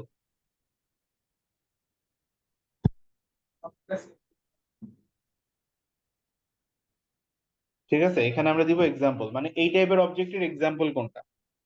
এইখানে আমরা দিব হচ্ছে ডিরেকশন, অবজেক্ট ডিরেকশন, অবজেক্টটা কোন ডিরেকশনে আছে সেটা। আর এইখানে আমরা দিব হচ্ছে ফর্মুলা। ওকে, দেখেন এখন হচ্ছে অবজেক্ট, প্রথম অবজেক্টে আমরা কি শিখছিলাম? Static point object, right? জি স্যার। অর্থাৎ এসপি। স্ট্যাটিক পয়েন্ট অবজেক্টের এক্সাম্পল কি কি? স্ট্যান্ডিং হিউম্যান,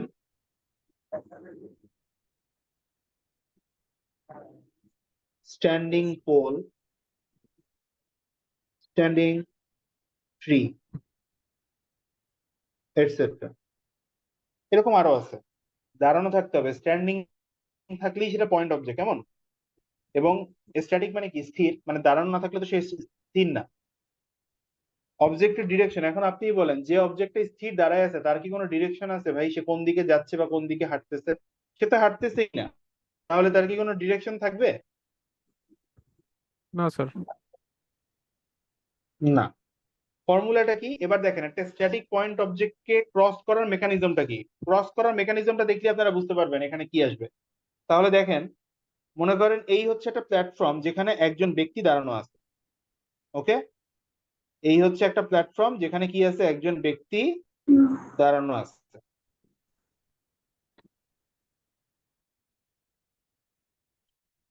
এই লোকটাকে মনে করেন এখন ট্রেন অতিক্রম করবে। তাহলে কিভাবে অতিক্রম করবে? তাহলে দেখেন, ট্রেন অতিক্রম করার মেকানিজমটা হচ্ছে, ট্রেনটা যখন এই ট্রেনের ফেস, এটা কি? এটা হচ্ছে ট্রেনের ফেস। হ্যাঁ, ট্রেনের ফেসটা যখন লোকটা অভিমুখে, লোকটা বরাবর আসবে, তখন টাইম কাউন্টিংটা শুরু হবে। অর্থাৎ ট্রেনের ফেসটা যখন অতিক্রান্ত বস্তুর সামনে থাকবে তখন আমাদের কি হবে? টাইম ক্যালকুলেশন শুরু হবে। ঠিক আছে, ট্রেনের ফেস যখন যে বস্তুটাকে সে অতিক্রম করবে সেটা বরাবর থাকবে, তখন টাইম ক্যালকুলেশন শুরু হবে। সবাই ক্লিয়ার তো? জি স্যার। আর কখন টাইম ক্যালকুলেশনটা শেষ হবে? যখন ট্রেনের যে পিছনের সাইডটা অর্থাৎ লেজ, সেটা যখন এই অতিক্রান্ত বস্তুর ঠিক সামনে চলে আসবে। অর্থাৎ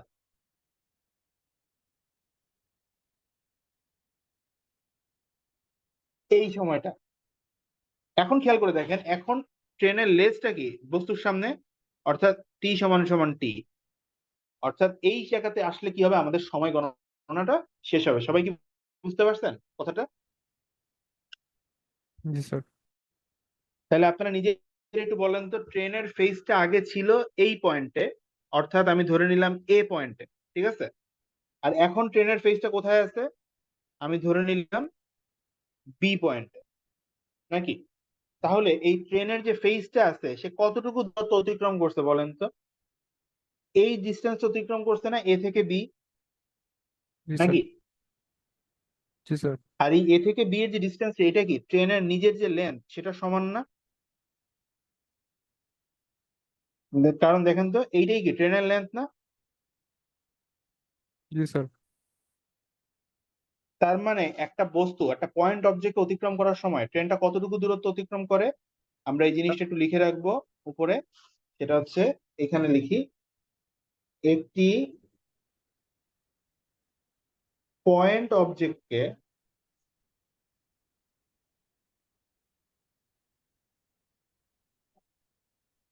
অতিক্রম করার ক্ষেত্রে ট্রেনটি শুধুটা নিজের তার নিজের দৈর্ঘ্য মানে লেন্থ, তার নিজের দৈর্ঘ্যের সমান দূরত্ব অতিক্রম করে। ঠিক আছে, একটা পয়েন্ট অবজেক্ট অতিক্রম করার ক্ষেত্রে ট্রেনটি কি করে তার নিজের দৈর্ঘ্যের সমান দূরত্ব অতিক্রম করে। ঠিক আছে, এখন দেখেন আমরা সূত্র কি জানতাম, অতিক্রান্ত দূরত্ব সমান সমান বেগ ইনটু সময়, ঠিক কি না? অতিক্রান্ত দূরত্ব সমান সমান কত, বেগ ইনটু সময়, নাকি? জি স্যার। শিখে আসছি না এই সূত্রটা আগের চ্যাপ্টার থেকে, মানে টাইম ডিসটেন্স থেকে? তাহলে এই ক্ষেত্রে ট্রেনটা অতিক্রম করতেছে তার নিজের দৈর্ঘ্যের সমান দূরত্ব, তার মানে অতিক্রান্ত দূরত্ব হচ্ছে কি ট্রেনের নিজের লেন্থ সমান সমান কোন বেগে, ট্রেনটা কোন বেগে অতিক্রম করতেছে তার নিজের বেগে না, নাকি? কারণ লোকটা তো স্থির, লোকের তার কোনো নিজের নিজের বেগে করতেছে, তাহলে এখানে বেগটা কত হবে, ট্রেনের নিজের বেগ ইন্টু মনে করেন সময় লাগবে টি। এটাই হচ্ছে আমাদের ফর্মুলা। ঠিক আছে, অর্থাৎ এলটি সমান সমান ভিটি ইন্টু টি। কোন ক্ষেত্রে? স্ট্যাটিক পয়েন্ট অবজেক্টের ক্ষেত্রে। কারোর কোনো প্রশ্ন আছে কিনা বলেন?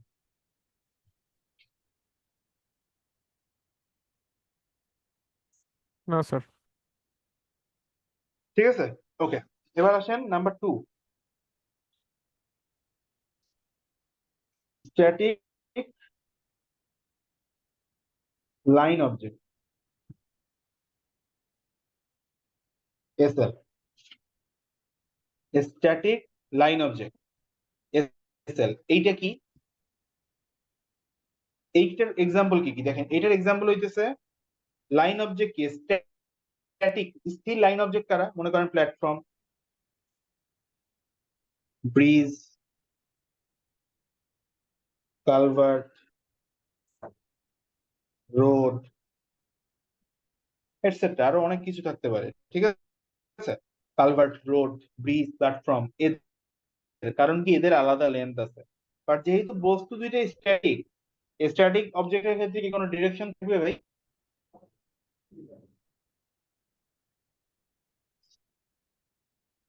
স্ট্যাটিক অবজেক্টের ক্ষেত্রে কোনো ডিরেকশন থাকবে কিনা বলেন? আচ্ছা, থাকবে না।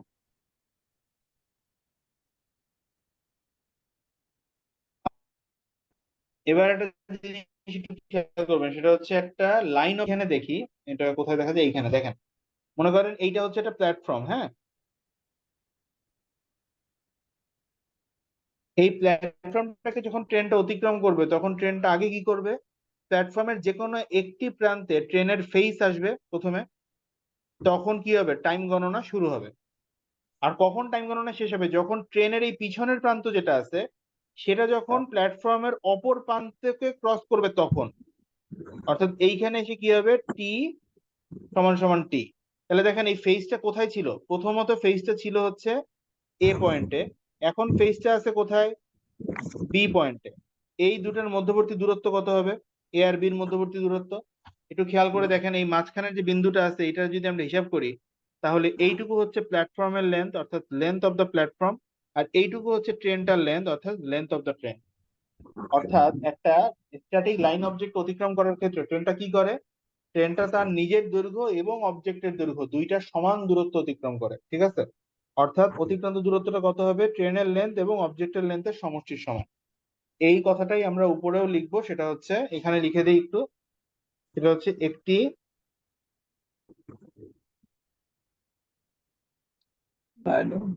লাইন অবজেক্টকে অতিক্রম করার ক্ষেত্রে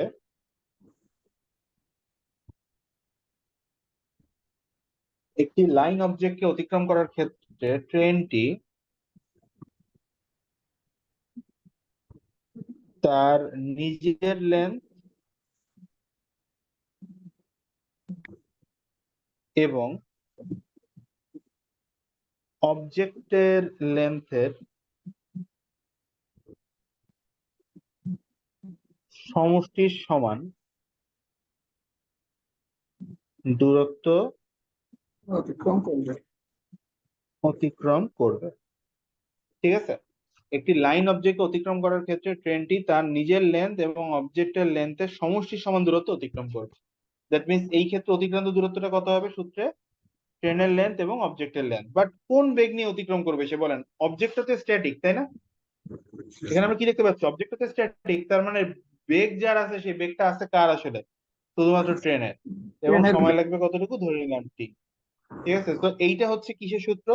স্ট্যাটিক লাইন অবজেক্টের ক্ষেত্রে যে ফর্মুলাটা আমরা ইউজ করবো সেটা।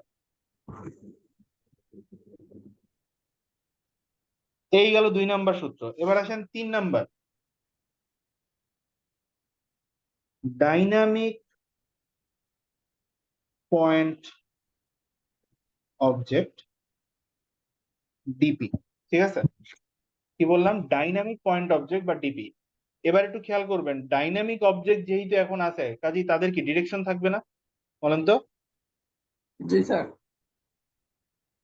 এবার আসেন, ডাইনামিক পয়েন্ট অবজেক্টের এক্সাম্পল কারা হইতে পারে? Running human.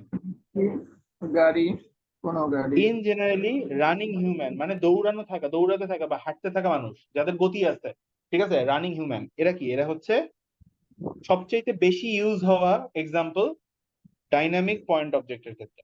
এবার আসেন, একটা ডাইনামিক পয়েন্ট অবজেক্ট যদি আমরা একটাকে বলেই ফেলি, তাহলে তার ডিরেকশন আছে এটাও তো আমি নিশ্চিত। তাহলে ডিরেকশন কত রকমের হতে পারে? ফার্স্ট অফ অল এটা একটু ঠিক করি। ডিরেকশন মূলত হইতে পারে কয় রকমের? 2 রকমের। কি কি বললাম? ডিরেকশন হইতে পারে কয় রকমের? 2 রকমের। কি কি? একটা হচ্ছে সেম ডিরেকশন, অর্থাৎ ট্রেন যেদিকে যাচ্ছে বস্তু একই দিকে যাচ্ছে, এটাকে বলা হয় সেম ডিরেকশন। আরেকটা কি ডিরেকশন? Opposite direction. অর্থাৎ ট্রেন যেদিকে যাচ্ছে বস্তু তার অপোজিট দিকে যাচ্ছে, এটা হলো অপোজিট ডিরেকশন। আর বস্তু আর ট্রেন একই দিকে যাচ্ছে, এটাকে কি বলতেছি আমরা? সেম ডিরেকশন বলতেছি। সবাই ক্লিয়ার? জি জি স্যার। স্যার। বুঝতে পারছেন তো নাকি? জি স্যার। ফাইন। এবার এই পার্টটা ডিসকাসের জন্য আমাকে যেটা করতে হবে সেটা হচ্ছে আমাকে আরেকটা থিওরি ডিসকাস করতে হবে, যেটাকে আমরা বলি হচ্ছে রিলেটিভ স্পিড বা রিলেটিভ ভেলোসিটি।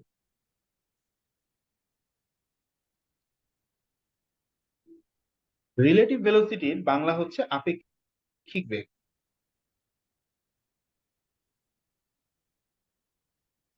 ঠিক আছে, রিলেটিভ ভেলোসিটি এটাকে আমরা বাংলায় বলি কি?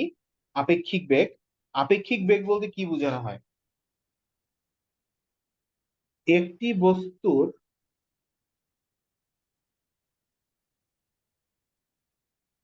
বেগের সাপেক্ষে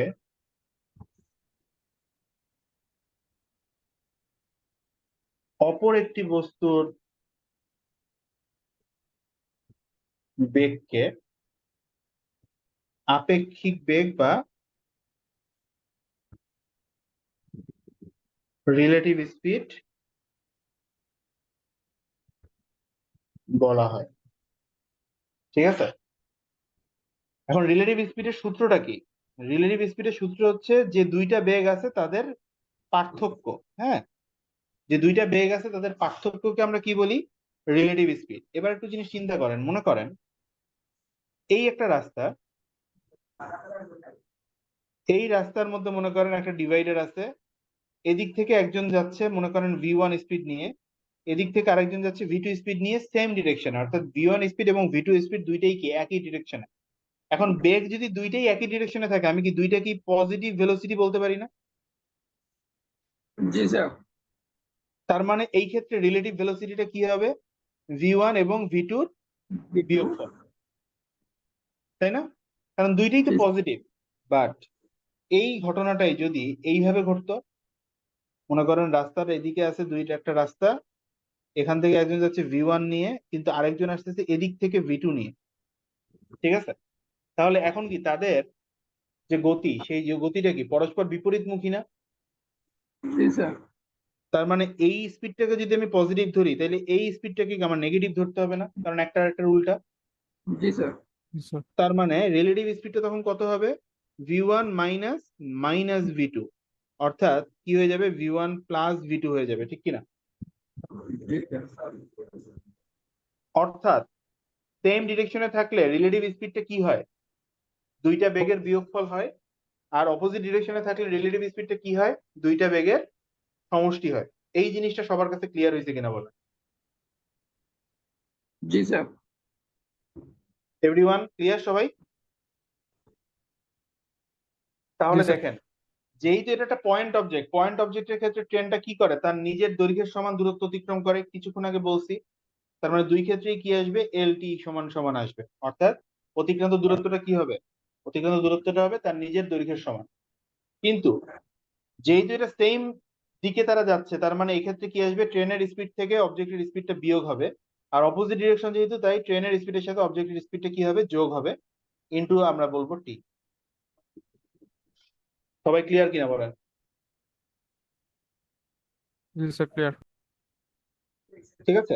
আর একইভাবে 4, ডাইনামিক লাইন অবজেক্ট।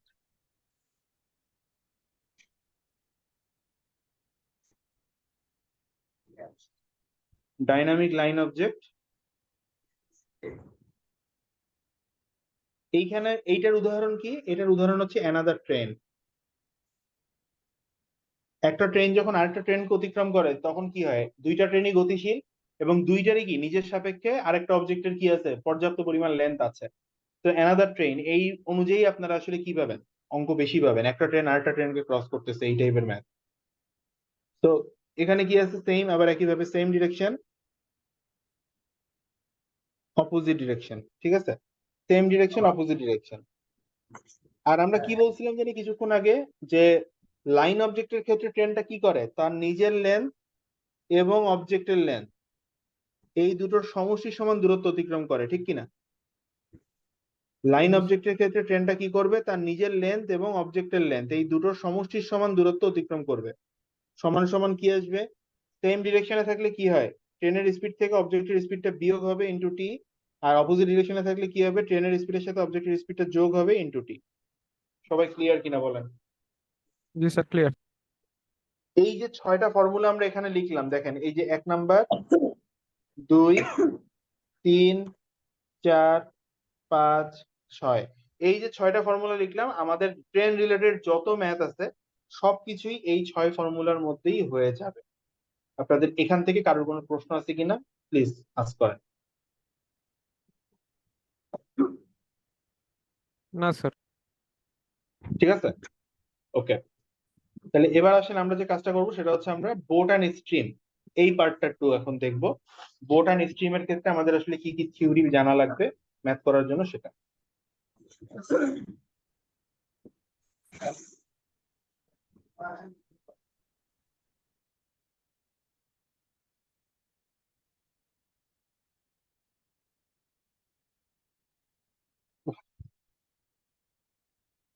এই 1 মিনিট একটু দাঁড়ান তো।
ওকে, বোট অ্যান্ড স্ট্রিম, এই ক্ষেত্রে যে জিনিসটা বোঝা লাগবে ফার্স্টে সেটা হচ্ছে, মনে করেন এইটা একটা নদী, হ্যাঁ, এটা কি, এটা হচ্ছে একটা রিভার বা নদী। নদীর ক্ষেত্রে আমাদের যে জিনিসটা মনে রাখতে হবে সেটা হচ্ছে নদীতে একটা সার্টেন দিকে কি থাকে, স্রোত বহমান থাকে,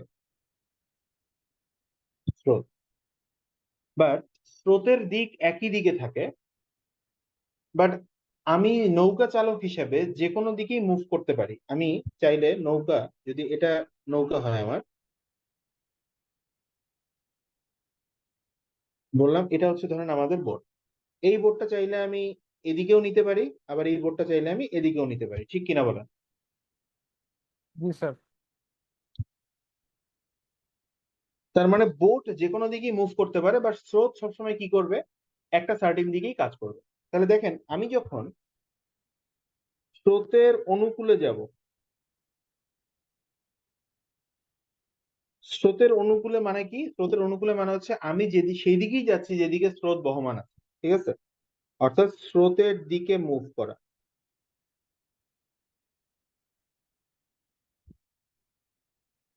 ঠিক আছে, স্রোতের অনুকূল মানে কি, স্রোতের দিকে মুভ করা, আর স্রোতের প্রতিকূল মানে কি,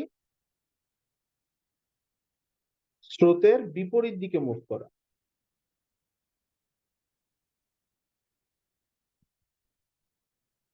বুঝতে পারছেন? স্রোতের অনুকূল মানে হচ্ছে স্রোতের দিকে মুভ করা, স্রোতের প্রতিকূল মানে হচ্ছে স্রোতের বিপরীত দিকে মুভ করা। এভরিওয়ান ক্লিয়ার কিনা বলেন?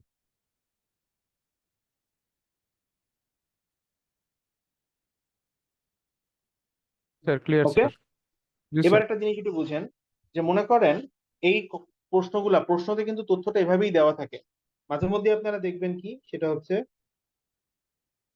এইরকম একটা শব্দ লেখা থাকে, the speed of the boat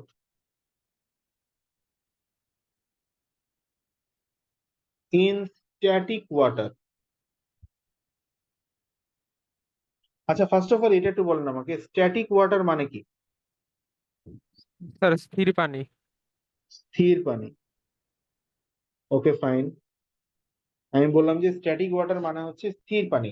এখন আপনি আমাকে বলেন যে স্থির পানিতে নৌকার যে বেগ, সেই বেগটা কি একান্তই নৌকার নিজের না? ওখানে জি কি স্যার।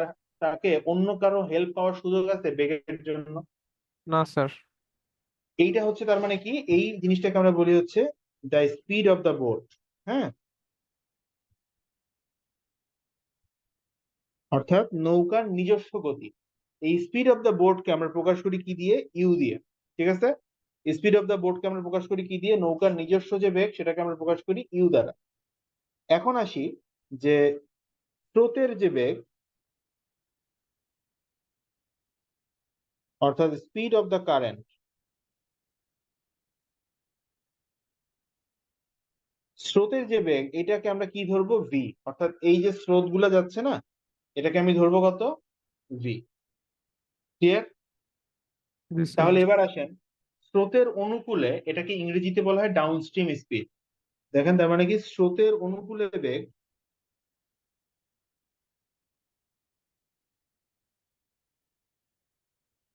স্রোতের অনুকূলে বেগ, এটার ইংরেজিতে কি হবে, ডাউন স্ট্রিম স্পিড। স্রোতের অনুকূলে বেগ এটাকে আমরা বলি ডাউন স্ট্রিম স্পিড। এটা সমান সমান দিলে কত হবে, নৌকার বেগ আর স্রোতের বেগ দুটো কি একত্রিত হয়ে যাবে না? যদি আমি স্রোতের দিকে নৌকা চালাই তাহলে আমার বেগের সাথে কি স্রোতের বেগটাও অ্যাড হয়ে যাবে না? জি স্যার। সবাই বুঝতে পারছেন তো এই কথাটা নাকি, যে আমার বেগের সাথে স্রোতের বেগটাও, নৌকার বেগের সাথে স্রোতের বেগটাও এখানে কি হয়ে যাবে, অ্যাড হয়ে যাবে। ওকে, এটা হচ্ছে স্রোতের অনুকূলে বেগ। আমরা ধরে নিলাম স্রোতের অনুকূলে বেগ যেটা, এটাকে আমি ধরলাম হচ্ছে মনে করেন এক্স। তার মানে এক্স সমান সমান কত, ইউ প্লাস ভি। ধরলাম এটা ইকুয়েশন নাম্বার 1। ঠিক আছে, একইভাবে স্রোতের প্রতিকূলে বেগ,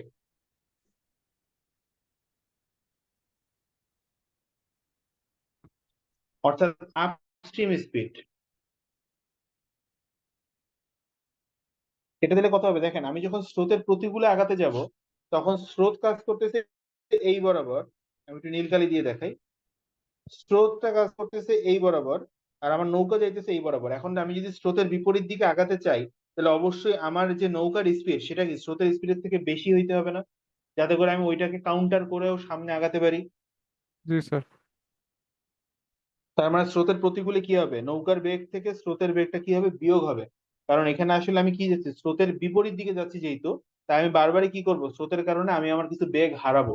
তাহলে ফাইনালি আমার যে বেগটা রয়ে যাবে সেটা কি ইউ মাইনাস ভি, অর্থাৎ আমার নিজের যে বেগ এবং স্রোতের যে বেগ, এই দুইটার যে বিয়োগফলটা, ওই বিয়োগফল বেগেই আমি কি করব, স্রোতের প্রতিকূলে আগাইতে পারবো। তো এটাকে যদি আমরা ধরে নিই ওয়াই, তাহলে ওয়াই সমান সমান ইউ মাইনাস ভি লেখা যায়। আমি ধরে নিলাম এটা ইকুয়েশন নাম্বার 2। সবাই কি বুঝতে পারছেন কিনা বলেন?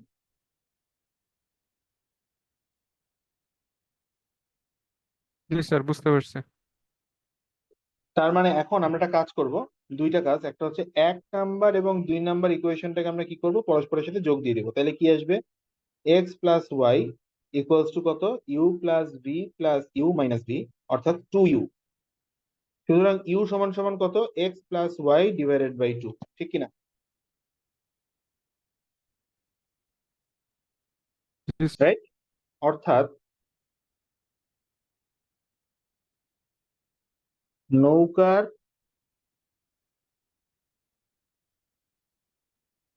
নিজস্ব বেগ সমান সমান স্রোতের অনুকূলে বেগ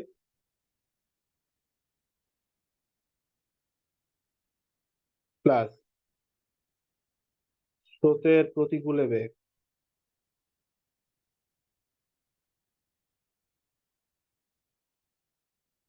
ইনটু হাফ। অর্থাৎ স্রোতের অনুকূলে বেগ এবং স্রোতের প্রতিকূলে বেগ, এদের সমষ্টিকে 2 দিয়ে ভাগ করলে আমরা কি পাবো, আমরা পাবো নৌকার নিজস্ব বেগ অর্থাৎ ইউ। মনে থাকবে তো? জি স্যার। বলেন।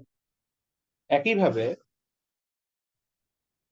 1 নাম্বার ইকুয়েশন থেকে যদি 2 নাম্বার ইকুয়েশনটাকে বিয়োগ করা হয়, তাহলে কি আসবে, এক্স মাইনাস ওয়াই সমান সমান u plus v minus u plus v, অর্থাৎ 2v। তার মানে ভি সমান সমান কত আসবে, x minus y divided by 2, অর্থাৎ স্রোতের বেগ সমান সমান স্রোতের অনুকূলে বেগ, স্রোতের অনুকূলে নৌকার বেগ মাইনাস স্রোতের প্রতিকূলে নৌকার বেগ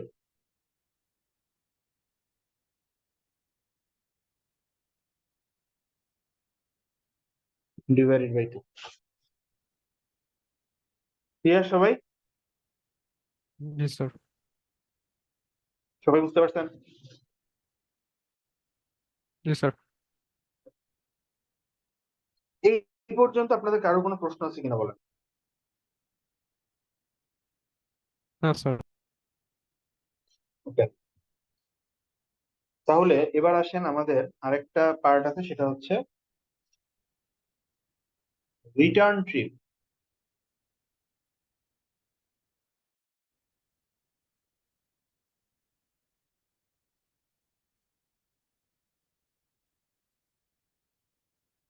return trip on board.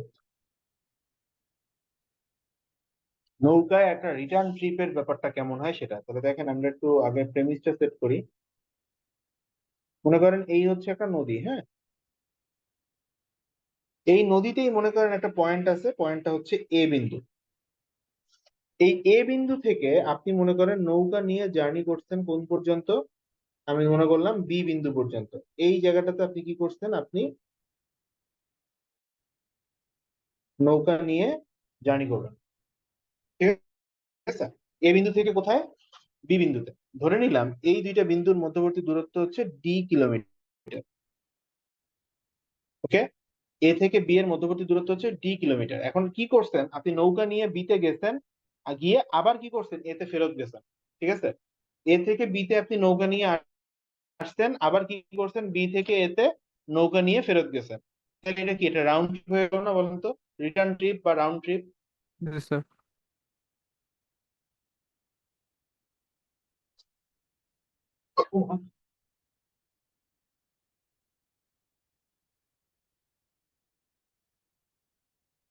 So round trip on board. তাহলে এ থেকে আপনি বি তে গেছেন, প্রথমে বি থেকে আবার আপনি কি করছেন, এ তে ব্যাক করছেন, এবার খেয়াল করে দেখেন, আপনার নৌকার যে নিজস্ব বেগ সেটা আমি ধরে নিলাম ইউ কিলোমিটার পার আওয়ার। নৌকার নিজস্ব বেগ হচ্ছে ইউ কিলোমিটার পার আওয়ার। আর স্রোতের বেগ কত? স্রোতের বেগ হচ্ছে ভি কিলোমিটার পার আওয়ার।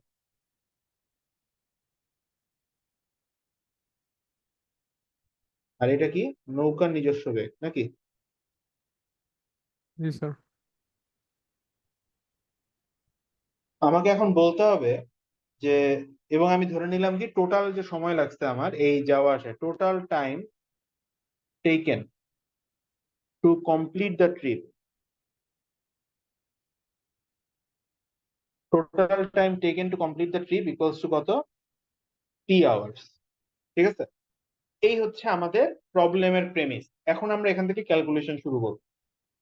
প্রথম কথা হচ্ছে দেখেন, আমি বলছি যে এ থেকে বি তে গেছে, গিয়ে আবার বি থেকে এতে ফেরত আসছে, বাট সে যাওয়ার সময় স্রোতের অনুকূলে গেছে না প্রতিকূলে গেছে, আর আসার সময় স্রোতের অনুকূলে আসছে না প্রতিকূলে আসছে, এরকম কিছু কি বলছি আমি? না স্যার। তাহলে প্রথম কথা যেটা বুঝবেন সেটা হচ্ছে এ রাউন্ড ট্রিপ, আমি এটা একটু লিখে দিই, সেটা হচ্ছে a round trip on a river.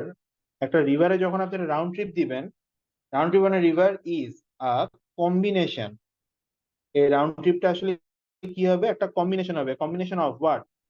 Combination of a downstream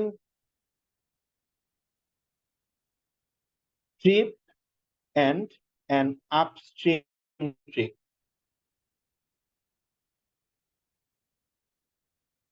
ঠিক আছে, round trip on a river is a combination of a downstream trip and an upstream trip. মানে হচ্ছে আমি যদি যাওয়ার সময় ডাউনস্ট্রিমে যাই, তাহলে আসার সময় আমি কিসে আসবো? আপস্ট্রিমে আসবো না?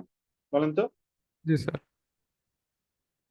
আর আমি যদি যাওয়ার সময় আপস্ট্রিমে যাই, তাহলে আসার সময় আমি ডাউনস্ট্রিমে আসবো।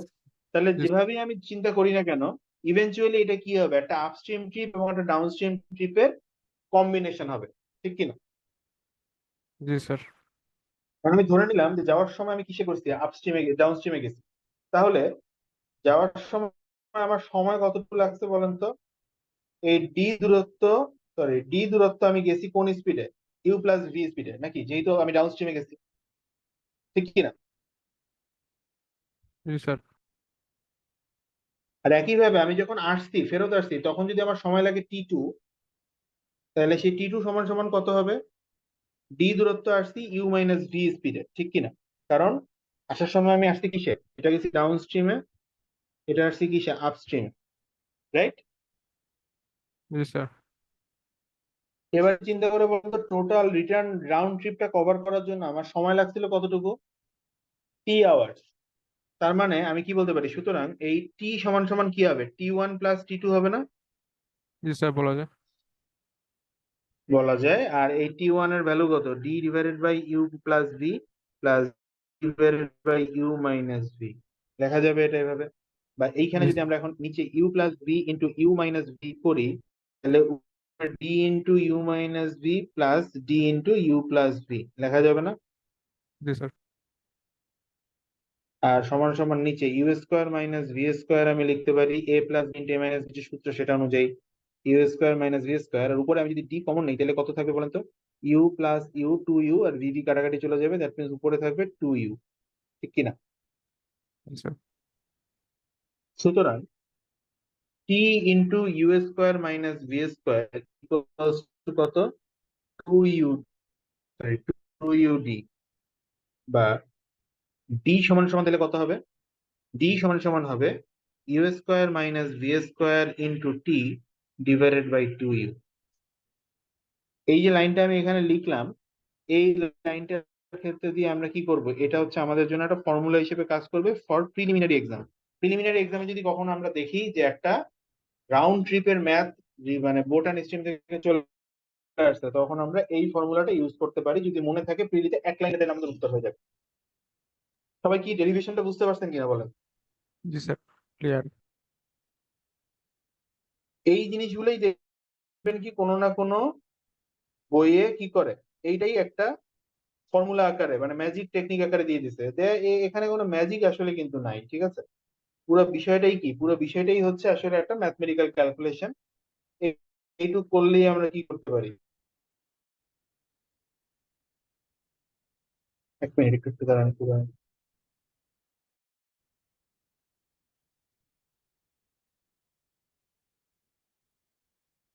ওকে, এইটুকু মনে রাখলে আমরা প্রিলিতে ম্যাথটা করতে পারবো। আপনারা কি সবাই বুঝতে পারছেন কিনা বলেন?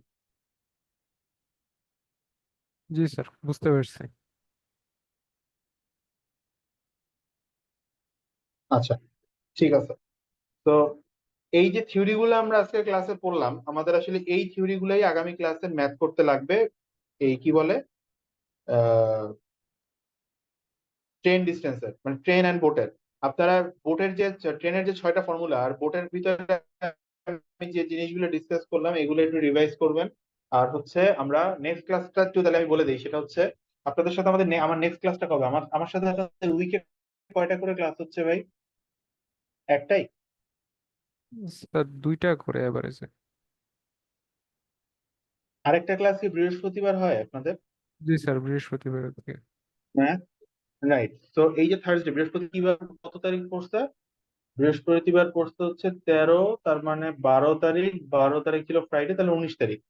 তো 19/7/2024 এই দিন আমরা যেটা করব সেটা হচ্ছে ট্রেন, বোট, এটার প্রিলি প্লাস রিটেন, এটা স্যার কমপ্লিট আপনার করবো সাথে আগামী ক্লাসে। ঠিক আছে? স্যার নেক্সট ক্লাস হলো 22 তারিখ স্যার। 22 তারিখ কেন, আপনাদের সাথে আমার বৃহস্পতিবার ক্লাস আছে না? স্যার না এই আজকে আজকে 15 জুলাইয়ের পর স্যার 18, 19, 22 তারিখ ক্লাস স্যার, স্যার। 22 তারিখ ক্লাস আছে স্যার, রুটিন অনুযায়ী। বৃহস্পতিবার নেই স্যার রুটিনে। বৃহস্পতিবার স্যার ইংলিশের উপর ক্লাস আছে স্যার, ইংলিশ রিটেন। আচ্ছা, একটু আমাকে একটু সময় দেন তো, আমি একটু রুটিনটা দেখি। হ্যাঁ, আমাকে তো রুটিনটা আচ্ছা দিয়েছে আচ্ছা স্যার। আপনাদের যে ব্যাচ। হ্যাঁ, আমি আজকে ক্লাস নিচ্ছি কত তারিখে? আজকে 14 তারিখ না? 14 তারিখ স্যার। আর কালকে ক্লাস আছে স্যার, 15 জুলাই 14 তারিখ। কালকে ক্লাস আছে স্যার আপনার আবার। হ্যাঁ, কিন্তু এটা কাদের সাথে? আপনাদের সাথে আমার কালকেই ক্লাস আছে স্যার একটা। হ্যাঁ স্যার, এই আমাদের যে রুটিন দেওয়া আছে স্যার, সেখানে এই 14, 15 পরপর দুটো ক্লাস আছে আপনার।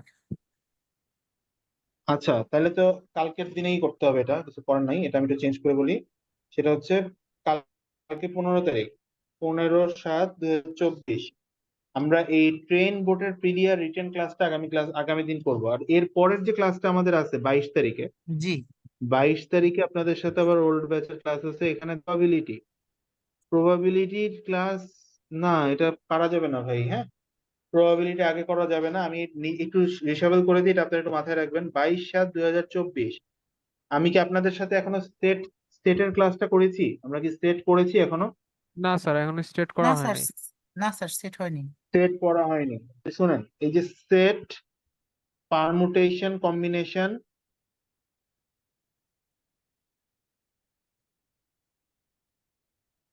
এন্ড প্রবাবিলিটি, এইটার থিওরি ক্লাস করব হচ্ছে 22 তারিখ। এটার থিওরি ক্লাস করবো আমরা 22 তারিখে। আর এই প্রবাবিলিটি আর হইতেছে কি, এই যে প্রবাবিলিটি আর পারমুটেশন কম্বিনেশন, এদের যে ম্যাথ ক্লাস, এইটা আমরা করব হচ্ছে আগামী 29 তারিখ, সরি আগামী 28 তারিখ। ঠিক 28 আছে? তারিখ জি। হ্যাঁ 28 সাথে আমরা করব হচ্ছে ম্যাথ প্রবলেম সলভিং ক্লাসটা করব, কারণ এই থিওরি ক্লাসটা আপনাদের জন্য বেশি ইম্পর্টেন্ট। হ্যাঁ, এটা যদি আপনারা না করেন তাহলে প্রবলেম প্যারা খাবেন। কারণ এই টপিক গুলা একটু ডিফিকাল্ট ইন নেচার। জেনারেলি আমরা যারা একটু ম্যাথ ব্যাকগ্রাউন্ডের না, তাদের জন্য একটু কঠিন হয় মাঝে মধ্যে। বাট ক্লাসটা যদি একটু থিওরিটা বুঝে যদি আমরা করতে পারি, এই ক্লাস তেমন ডিফিকাল্ট কিছু না। বাট অবশ্যই 22 তারিখের ক্লাসটা করবেন। আগামীকালকে আমরা যেটা করবো সেটা হচ্ছে এই যে ম্যাথ গুলো আছে এখানে, ট্রেন বোর্ডের যত ম্যাথ আছে এগুলো আমরা সলভ করবো আগামী ক্লাস। ঠিক আছে? আগামীকাল। আর 22 তারিখে আমরা থিওরি ক্লাস করবো সেট, পারমুটেশন, কম্বিনেশন এবং প্রবাবিলিটি। ওকে ওকে, স্যার। আর 28 তারিখে আমরা এই যে সেট, পারমুটেশন, কম্বিনেশন, প্রবাবিলিটি, এইটার প্রবলেম সলভিং ক্লাস করবো। এই প্রবলেম সলভিং ক্লাস আমাদের যদি এক ক্লাসে হয়ে যাবে। যদি আমাদের একাধিক ক্লাস লাগে আমরা একাধিক ক্লাস নিব, এটা অসুবিধা না। কিন্তু ব্যাপার হচ্ছে ভালোভাবে পড়তে হবে এই জিনিস। আর আপনাদের ওল্ড ব্যাচের সাথে আমার ক্লাস আছে 29 তারিখে আরেকটা। ঠিক আছে? জি স্যার। 29 তারিখে আমি কি পড়াবো সেটা আমি আগামীকালকে বা 22 তারিখে বলে দিব, যে 29 তারিখের ক্লাসটা কিসের উপরে হবে। ঠিক আছে? আমি একটু চেক করে দেখি আপনাদের কি কি ক্লাস হয়েছে, তারপরে আমি আরেকটা টপিক সেট করে দিব যে 29 তারিখে আমরা কি কি ক্লাস করাবো সেটা। ওকে, আপাতত ওকে আপনি ধরে রাখেন 29 তারিখেও আমাদের এই সেট পারমুটেশন কম্বিনেশন প্রবাবিলিটি ক্লাসটাই হবে। বাট যদি দেখি যে আমাদের 28 তারিখের ক্লাস ওটা শেষ হয়ে গেছে, তাহলে আর আমরা 29 তারিখে ওই জিনিস করবো না, নতুন কিছু করবো। সবাই কি ক্লিয়ার মোটামুটি? তো আমি যা থিওরি গুলো পড়ালাম আজকের ক্লাসে, অনেক দেখতে বেশি না, বাট থিওরি কিন্তু আসলে অনেক। হ্যাঁ, কনসেপচুয়াল আন্ডারস্ট্যান্ডিং এর জন্য থিওরি একদম কমও না। এই ব্যাপারগুলো একটু ভালোভাবে বুঝবেন। আর আমি যে 5টা রিটেন ম্যাথ করাইছি এগুলো আপনি যে প্রত্যেকটা ম্যাথ লেকচার শিট আছে, সেইখানে যতগুলা ম্যাথ আছে টাইম ডিস্টেন্স স্পিডের, সেগুলো সবই করে ফেলবেন আজকে কালকে সকাল। মানে আমি তো ক্লাস নিলে কালকে নিব 10টা থেকে বা 9:30 থেকে, তার আগ পর্যন্ত যা কিছু আমি পড়াইছি সেগুলো মানে লেকচার শিট থেকে প্র্যাকটিস করে ফেলবেন। সবাই বুঝতে পারছেন আমার কথা? জি স্যার। ওকে, তাহলে থ্যাংক ইউ। আমি আজকের ক্লাসটা এখানেই শেষ করতেছি। আগামী স্যার আমার ক্লাসে একটু আমরা সমস্যা ম্যাথ ছিল। করবো। হ্যাঁ বলেন, কি ব্যাপার? স্যার আপনাকে আমি চ্যাট বক্সে 3টা ছবি পাঠাইছি অন্য একটা টপিকের ম্যাথের। দাঁড়ান।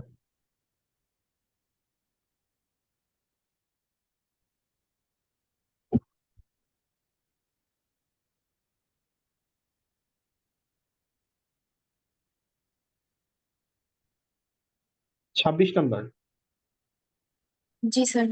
the range of the six numbers, আচ্ছা, 4, 3, 14, 7, 10 and x is 12. The difference between the greatest possible value of x and the least possible value of x. That if the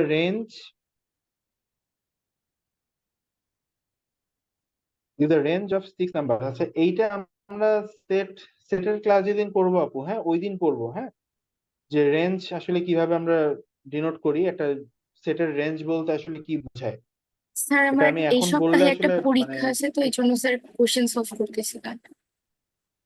এখন একটু বলে দিলে এই স্যার সুবিধা সপ্তাহে হতো। পরীক্ষা আছে না? জি স্যার।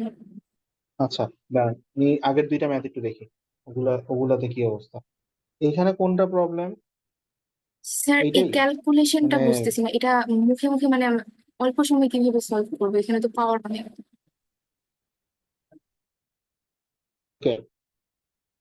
তো প্রথম কাজটা হচ্ছে এখানে আমরা 1000 দেখতে পাচ্ছি, 100। তো দেখেন আমরা 10 × 12 মানে 120। আচ্ছা,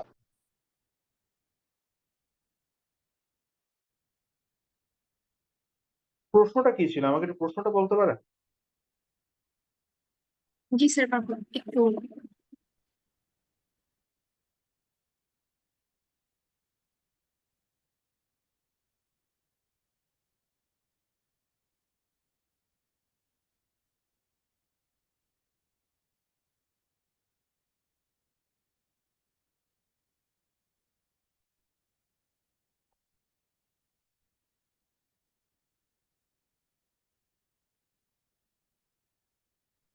স্যার কোশ্চেনটা ছিল, ইফ টাকা 1000 is invested in an account paying 10% compounded monthly, how much would be the nearest ending balance at the end of 10 years? Okay, so basically আমাকে যেটা বলছে, আচ্ছা সবাই একটু খেয়াল করেন যারা যারা দেখতে চাচ্ছেন প্রবলেমটা। তো আমাকে বলছে আমার প্রিন্সিপাল অ্যামাউন্টটা কত, 1000 টাকা, রাইট? এবং আমাকে দেওয়া হচ্ছে 10% ইন্টারেস্ট কম্পাউন্ডেড মান্থলি, নাকি? জি স্যার। আমাকে বলতে হবে 1 বছর শেষে আমার হাতে কত টাকা থাকবে, রাইট? 10 বছর শেষে। 10 বছর শেষে, ওকে, 10 ইয়ার্স। 10 ইয়ার্স শেষে আমার হাতে কত টাকা থাকবে। এবার আপনারা একটা জিনিস একটু চিন্তা করে বলেন, সেটা হচ্ছে মনে করেন এই যে টাকাটা, মনে করেন আমার হাতে আছে 1000 টাকা, এটা হচ্ছে প্রিন্সিপাল। এই প্রিন্সিপালের উপরে আমি ইন্টারেস্ট কত পাবো? এটার উপরে আমি ইন্টারেস্ট পাবো, দেখেন এই যে 10% বছরে, তাহলে প্রতি মাসে আমার ইন্টারেস্টটা কত, 10/12% না? জি স্যার। তাহলে 10/12% অফ 1000, এইটা আমি পাবো কি প্রথম মাসে ইন্টারেস্ট, জি স্যার। নাকি? তার মানে এইটাতে আমার কত আসে বলেন তো, 10/12 মানে কত, 10/12 12 ডিভাইডেড বাই 100, তাহলে কার্টের নিচে 10, তাহলে এখানে কত হবে? 10 দিয়ে 1000-কে যদি আমি এবার ভাগ করি তাহলে আসবে হচ্ছে 100, আর তাহলে 100 ডিভাইডেড বাই 12, ঠিক আছে? 100 ডিভাইডেড বাই 12। এই সব ক্ষেত্রে মানে এই টাইপের ম্যাথের ক্ষেত্রে আসলে আপু যে প্রবলেমটা হয়, মানে আপনি যদি সূত্র দিয়েও করতে চান, 1000 ইন্টু কত আসে 1 plus 10 divided by 12 divided by কত 100 টু দি পাওয়ার 10 বছর ইন্টু 12 মাস, এর মান যেহেতু 12 সেটা, তাহলে এখান থেকে যদি আমরা কাজ করি তাহলে দেখেন এর নিচে আসবে কত 10 আর 12, তার মানে 1000 ইন্টু 1 প্লাস 1 বাই 120 ইন্টু হচ্ছে উপরে হচ্ছে 120 পাওয়ার, তাহলে 1000 into 121 divided by 120 to the power 120। এই যে একটা ক্যালকুলেশন আমাদের এখানে চলে আসতেছে, এই জিনিসটাতে যে প্রবলেমটা আছে সেই প্রবলেমটা হচ্ছে যে আমার এত বড় পাওয়ারটা আসলে আমি কি করতে পারবো না, ক্যালকুলেট করতে পারবো না। তো এই জায়গাতে না একটা মুখস্থ ভ্যালু আছে, আমি আপনাদেরকে সেটা একটু বলি। এই জায়গাতে একটা মুখস্থ ভ্যালু আছে। মুখস্থ ভ্যালুটা কি? আপনি যদি একটু খেয়াল করেন যে 121-কে যদি আপনি 120 দিয়ে ভাগ করেন, এই ভাগফলটা কত? দেখেন আমি একটু আপনাদেরকে বলি, এটা আপনারা একটু খেয়াল করবেন। আমি সবাই কি বলতেছি, 121-কে যদি আপনি 120 দিয়ে ভাগ করেন তাহলে সেটার ভাগফল কত আসবে? 1 আসবে। চেষ্টা করে দেখছেন এটা বের করার। 121 ডিভাইডেড বাই 120 যদি আপনি করেন, এইটার ভ্যালু আসবে 1.008, ঠিক আছে? এটার ভ্যালু হচ্ছে ভেরি ক্লোজ টু 1.008, এইটা হচ্ছে তার মান। এবং এইটার উপরে ভ্যালু আপনি এবার একটু খেয়াল করবেন, এই 1.008 এইটার উপরে যদি আপনি কি করেন পাওয়ার নেন, পাওয়ার যদি আপনি নেন মনে করেন 1, তাহলে এটার ভ্যালু কত থাকবে? সেম থাকবে। বাট এইটার উপরে যদি আপনি মনে করেন পাওয়ার নেন 2, তাইলে এটার ভ্যালু কত হয়ে যাবে? 1.0167। আবার এইটার উপরেই আপনি যদি 1.008 এর উপরে পাওয়ার 3 নেন, ঠিক আছে? দেখেন 1.008 এর উপরে আপনি যদি কি করেন পাওয়ারটা 3 নেন, তাহলে এটার ভ্যালু হয়ে যাবে কত? 1.02। আবার 3-এর বদলে আপনি যদি 4 নেন তাহলে আসবে 1.03। এইরকম করতে করতে আপনি যদি মনে করেন এটার উপরে পাওয়ার নিয়ে নেন মনে করেন 20, ঠিক আছে? এইটার উপরে আপনি পাওয়ার নিবেন কত? এটার উপরে আপনি পাওয়ার নিবেন 20, তাহলে এটার ভ্যালু চলে আসবে 1.18, 20 পর্যন্ত নিলে। আবার আপনি যদি মনে করেন নেন 20-এর পরে 50 নিলেন, ধরেন আমি নিলাম কত? আমি নিলাম 50, হ্যাঁ? তাহলে এটার ভ্যালু চলে আসবে 1.51। আমি যদি এটার উপরে পাওয়ারটা 50 না নিয়ে 100 নেই, তাহলে চলে আসবে কত? 2.293। আমি যদি এটার উপরে পাওয়ার 100 না নিয়ে 110 নিতাম, তাহলে 2.49। আমি যদি নিতাম 120, তাহলে এটার ভ্যালু চলে আসতো 2.70। আমি যদি আবার নিতাম মনে করেন 150, এটার ভ্যালু চলে আসবে 3.47। আমি কেন এই জিনিসটা দেখালাম? বিকজ এক্সপোনেনশিয়াল ক্যালকুলেশনের ক্ষেত্রে আপনি যে কাজটা করতে পারবেন না সেটা হচ্ছে কি, আপনি এই যে জিনিসগুলো আছে মনে করেন এটা হচ্ছে পাওয়ার যখন আছে 120, এটা যখন পাওয়ার আছে 110, এটা যখন পাওয়ার আছে 100, আর এইগুলা হচ্ছে কত? এটা হচ্ছে যখন পাওয়ার 2, এটা হচ্ছে যখন পাওয়ার 3, এটা হচ্ছে পাওয়ার 4, এটা হচ্ছে পাওয়ার 20।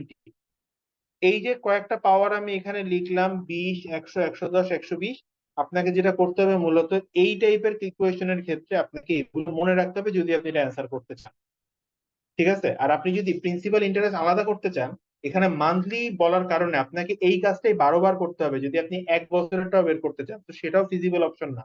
আপনাদের ইন্টারেস্ট ক্লাসে আমি একটা জিনিস বলছিলাম না, যে মনে করেন এদিকে রাখবেন প্রিন্সিপাল, ধরেন 1000 টাকা প্রিন্সিপাল, আর আমি বললাম 10% ইন্টারেস্ট বছরে, তাহলে বছর শেষে আমি কত টাকা সুদ পাবো? 1000-এর 10% মানে 100 টাকা। দ্যাট মিনস এইটা ইন্টারেস্ট, বাট এই ইন্টারেস্টটাই কি হবে? পরের বছর আবার আসল হবে। তাহলে 1000 প্লাস 100, এই 1000-এর উপরে আমি ইন্টারেস্ট পাবো 100 টাকা, আর 100 টাকার উপরে আমি ইন্টারেস্ট পাবো 10 টাকা। তাহলে দেখেন এটার পরে মনে করেন আমার কি আসলো? এই 110 টাকা আবার আসছে এখানে, তাহলে 1000 প্লাস 100 প্লাস 100 প্লাস 10, এই পুরাটার উপরে আমি ইন্টারেস্ট পাবো। তাহলে 1000-এর উপরে পাবো 100 টাকা, 100 টাকার উপরে পাবো 10 টাকা, 100 টাকার উপরে 10 টাকা, আর 10 টাকার উপরে পাবো 1 টাকা। এই যে বিষয়গুলো আসতেছে, আমি যখন অ্যানুয়াল ইন্টারেস্ট বের করব তখন আমি এইভাবে করে ক্যালকুলেট করে ধীরে সুস্থে বের করতে পারি যে এটার পরে কত আসবে, এটার পরে কত আসবে, অ্যান্ড অল। বাট যখন আমাকে মান্থলি ইন্টারেস্ট বলা থাকবে, মান্থলি ইন্টারেস্ট যদি আমাকে কখনো বলে দেয়, আমার জন্য এইটা খুব ডিফিকাল্ট। সো আপনারা যে কাজটা করবেন সেটা হচ্ছে দেখেন এখানে মনে করেন আছে 121/120, এইটার ভ্যালু কি ভেরি ক্লোজ টু 1 না? জি মনে রাখার টেকনিকটা জি স্যার। বলতেছি, এটার ভ্যালু কি ভেরি ক্লোজ টু 1। আর যদি এটার ভ্যালু ভেরি ক্লোজ টু 1 হয়, মানে আমার ভিতরে আছে কত ক্লোজ টু 1, এটার উপরে পাওয়ার 1 মানে কি যা আছে তাই, এটার উপরে পাওয়ার 2 মানে কত 1.02, এটার উপরে পাওয়ার 3 মানে কত 1 পয়েন্ট, মানে এটার উপরে পাওয়ার 2 মানে কত 1.0167, আর এটা হচ্ছে 1.02, এটার উপরে পাওয়ার 4 মানে হচ্ছে 1.03, এটার উপরে পাওয়ার 20 মানে হচ্ছে 1.18। এই ভ্যালুগুলো এইভাবে আপনি মনে রাখবেন। 100-র জন্য 2.29, 110-এর জন্য 2.49, আর 120-এর জন্য 2.7।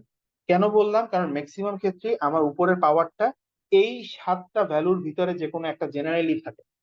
ঠিক আছে, জেনারেলি 7টা ভ্যালুর ভিতরে যে কোনো একটা থাকবে। তো তখন আমি এইগুলা থেকে ক্যালকুলেট করে দেখবো অপশনে আমার ক্যালকুলেশন থেকে যেটা আসছে সেটা সবচেয়ে নিকটবর্তী কি আছে, আমি তখন সেই অ্যাপ্রক্সিমেশন টেকনিকটা ইউজ করবো সেখানে। ঠিক আছে, বাট আমি যদি আপনাদেরকে পরামর্শ দেই, আমার পরামর্শ এটাই থাকবে যে যদি কখনো এই রকমের কোনো ইকুয়েশন তৈরি হয়, এই ক্যালকুলেশন একান্ত বাধ্য না হইলে এই অঙ্ক স্কিপ করা বেটার। তার কারণ এখানে 121/120 না দিয়ে আমি যদি 129/128 দেই, এই ক্যালকুলেশনের সাথে অনেক ডিফারেন্স তৈরি হয়ে যাবে। অ্যাপ্রক্সিমেশন হয়তো করতে পারবেন, বাট ডিফারেন্স কিন্তু অনেক হবে। এই 121/120 আর 129/128 কিন্তু সেম কথা না। আমি কি বুঝাইতে পারলাম? তো কোনো নির্দিষ্ট টেকনিক কাজ করবে না, কারণ সংখ্যাগুলোই অনেক বড়, এবং বাদ বাকি কোনো ক্যালকুলেশন আপনি আসলে ওই টেকনিক ইউজ করতে পারবেন না যে এইভাবে করলে আমার হয়তো বা ম্যাথটা মিলে যাবে। কথা বুঝছেন? এইটা করা জি যাবে স্যার। না। তো এই ভ্যালুগুলো একটু মনে রাখতে পারেন অ্যাপ্রক্সিমেশনের জন্য, বাট নিখুঁত ভাবে উত্তর মিলবে এমন কোনো গ্যারান্টি নেই। এটা গেল একটা কথা। দ্বিতীয় যে প্রশ্নটা আপনি করেছেন এখানে, সেটা হচ্ছে 10⁻50।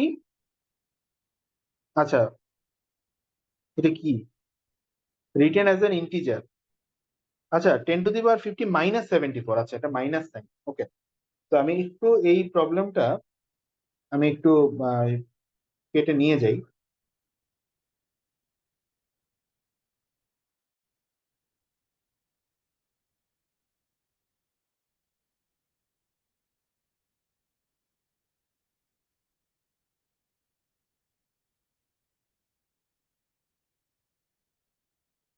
আচ্ছা, এই প্রবলেমটাতে বলছে কি দেখেন তো, এখানে বলছে 10⁻50 -74 is written as an integer in the base 10 notation. What is the sum of the digits in the integer?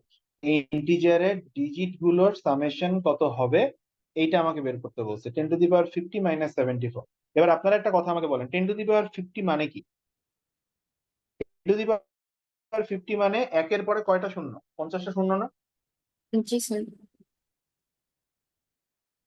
Total এখানে কয়টা শূন্য আছে?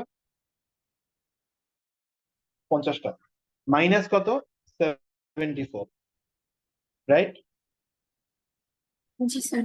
এবার আপনারা একটা কথা একটু চিন্তা করে বলেন, যে আমি যদি 100 থেকে 74 বিয়োগ করতাম তাহলে কত থাকতো? 6 আর 2 26, রাইট? জি স্যার। আমি যদি 1000 থেকে 74 বিয়োগ করতাম তাহলে কত থাকতো? 6, 26, হাতে 1, 9, 9 to 6, ঠিক কিনা? জি স্যার। আবার যদি আমি 10,000 থেকে 74 বিয়োগ করতাম তাহলে কত থাকতো? 6, 2, 9, 9। তার মানে একটু খেয়াল করে দেখেন, আমার এখানে যদি ভ্যালু পরে যদি থাকে 5টা, আমার নিচের রেজাল্টে এখন কয়টা ডিজিট আসতেছে? 4টা ডিজিট, ঠিক কিনা? আমার নিচে কয়টা আসতেছে? 4টা ডিজিট। এবং প্রথম দুইটা হলো 26, তারপরে সবগুলা কি আসবে? 9 আসবে, তাই না? জি স্যার।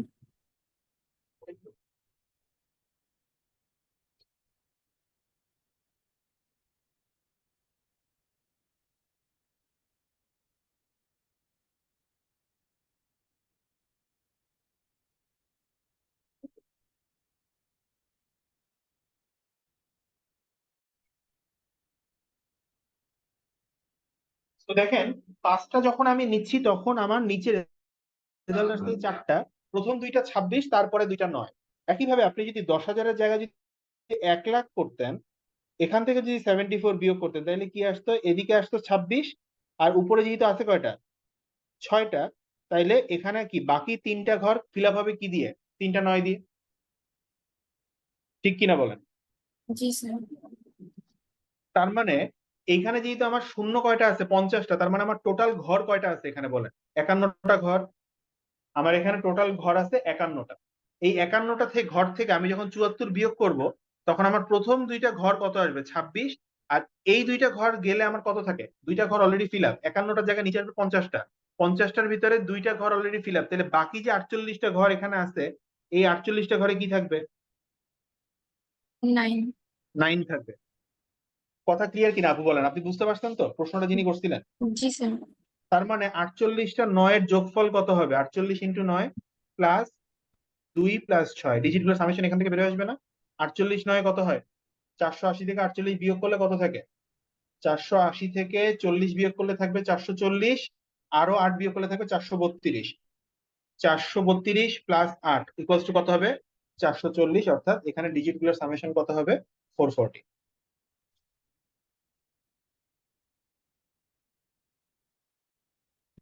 ক্লিয়ার আপু? জি স্যার। ওকে। আর ফাইনাল প্রশ্নটা যেটা ছিল একটু দেখি, সেটা হচ্ছে কি এই রেঞ্জ, তাই না?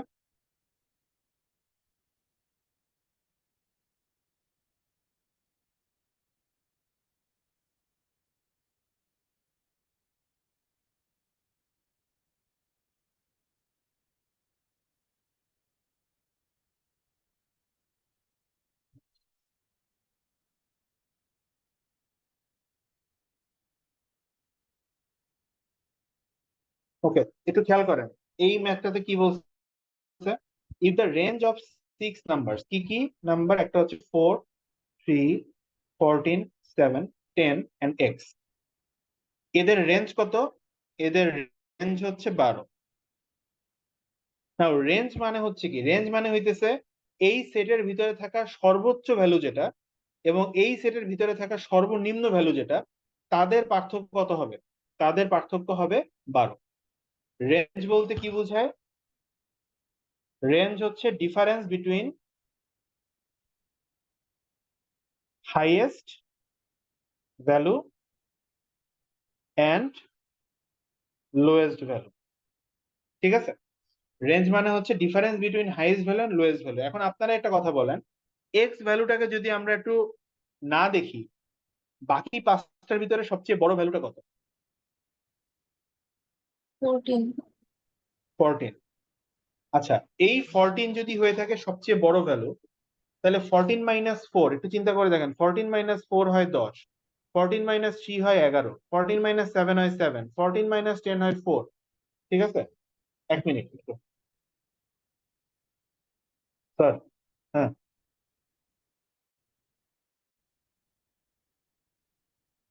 সমস্যা নেই স্যার, ঠিক আছে, okay। এটা আসতেছে কত, 14 থেকে 10 বাদ দিলে 4, আর এই 14 থেকে x বাদ দিলে কত থাকবে সেটা আমি বের করতে পারি, কিন্তু আমাকে কি বলছে, রেঞ্জ কত আছে এখানে, রেঞ্জ থাকবে কত, 12 বলা আছে না? জি স্যার। একটু চিন্তা করে দেখেন তো, কোনোভাবে কি আমার 12 রেঞ্জ আসছে? না। তার মানে অবশ্যই সবচেয়ে ছোট ভ্যালুটা কে থাকবে, x-ই হবে। তার মানে x এর মানটা কত হবে, আমরা যদি বলি রেঞ্জ 12, তাহলে x এর মানটা কত হবে, x এর মান হবে 2, রাইট? জি স্যার। তাহলে দেখেন x এর মান 2 যেটা, এটা কি x এর মিনিমাম ভ্যালু আসলে, হ্যাঁ।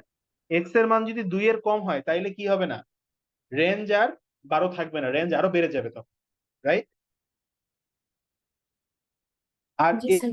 এবার আপনি একটু চিন্তা করেন যে আমি ধরে নিলাম যে এক্স এর মান তো এটা আসছে মিনিমাম, আর আপনি যদি একটু ভাবেন তাহলে হচ্ছে এক্সটা যদি এখানে ম্যাক্সিমাম ভ্যালু হয়, তাহলে মিনিমাম ভ্যালুটা কত আছে, 3 আছে না? তাহলে এক্স এর মান কত আছে, 3। একটু চিন্তা করে দেখেন তো, এক্স যদি হয় ম্যাক্সিমাম, তাহলে এক্স মাইনাস 3 এর মানটাও কত হবে, 12 হবে না? কারণ ম্যাক্সিমাম মান থেকে মিনিমাম ভ্যালু এদের ডিফারেন্সটা কত আসবে, এই যে 4 3 14 7 10 এন্ড x। এবার আপনি একটু ভাবেন, আমি আগের বার বের করলাম x এর মিনিমাম মানটা কত, হুইচ ইজ 2, এখন আমি ধরলাম এই 6টার ভিতরে সবচেয়ে বড় কে, এই 6টার ভিতরে সবচেয়ে বড় হচ্ছে এক্স, তাহলে আমি কি করব, রেঞ্জ বের করার জন্য হাইয়েস্ট ভ্যালু থেকে লোয়েস্ট ভ্যালুটাকে বিয়োগ করতে হবে না? জি স্যার। তাহলে এক্স মাইনাস 3 এর ভ্যালুটা কত আসবে, প্রশ্ন এই 12, তাহলে এক্স এর মান কত আসবে, 15, আর এটাই কি এক্স এর ম্যাক্সিমাম ভ্যালু। আর আমাকে যে বের করতে বলছে কি, হোয়াট ইজ দ্য ডিফারেন্স, পার্থক্য কার ভিতর, between the greatest possible value of x and the least possible value of x. তাহলে গ্রেটেস্ট পসিবল ভ্যালু হচ্ছে 15, লিস্ট পসিবল ভ্যালু হচ্ছে 2, এদের বিয়োগফল কত, 13, অ্যান্সার হবে 13। আপু ক্লিয়ার কিনা বলেন? জি স্যার, বুঝতে পারছি। ঠিক আছে, ওকে। তো মোটামুটি তিনটা, আমি প্রথম ম্যাথটা যেটা আমি আসলে আপনাদেরকে যেটা বলছি সেটা হচ্ছে, আমি কেন বলতেছি, পরীক্ষার হলে 120 পাওয়ার থাকলে কোনোভাবেই আপনার পক্ষে এটার ভ্যালু বের করা সম্ভব না, এটা ক্যালকুলেটর দিয়েও করা ওটা, ঠিক আছে। বাট 1 এর কাছাকাছি ভ্যালুর জন্য কিছু মুখস্থ ভ্যালু আপনারা রাখতে পারেন, বাট আমি অলমোস্ট শিওর যে এই মুখস্থ ভ্যালুগুলো পরীক্ষার হলে জেনারেলি মনে থাকবে না।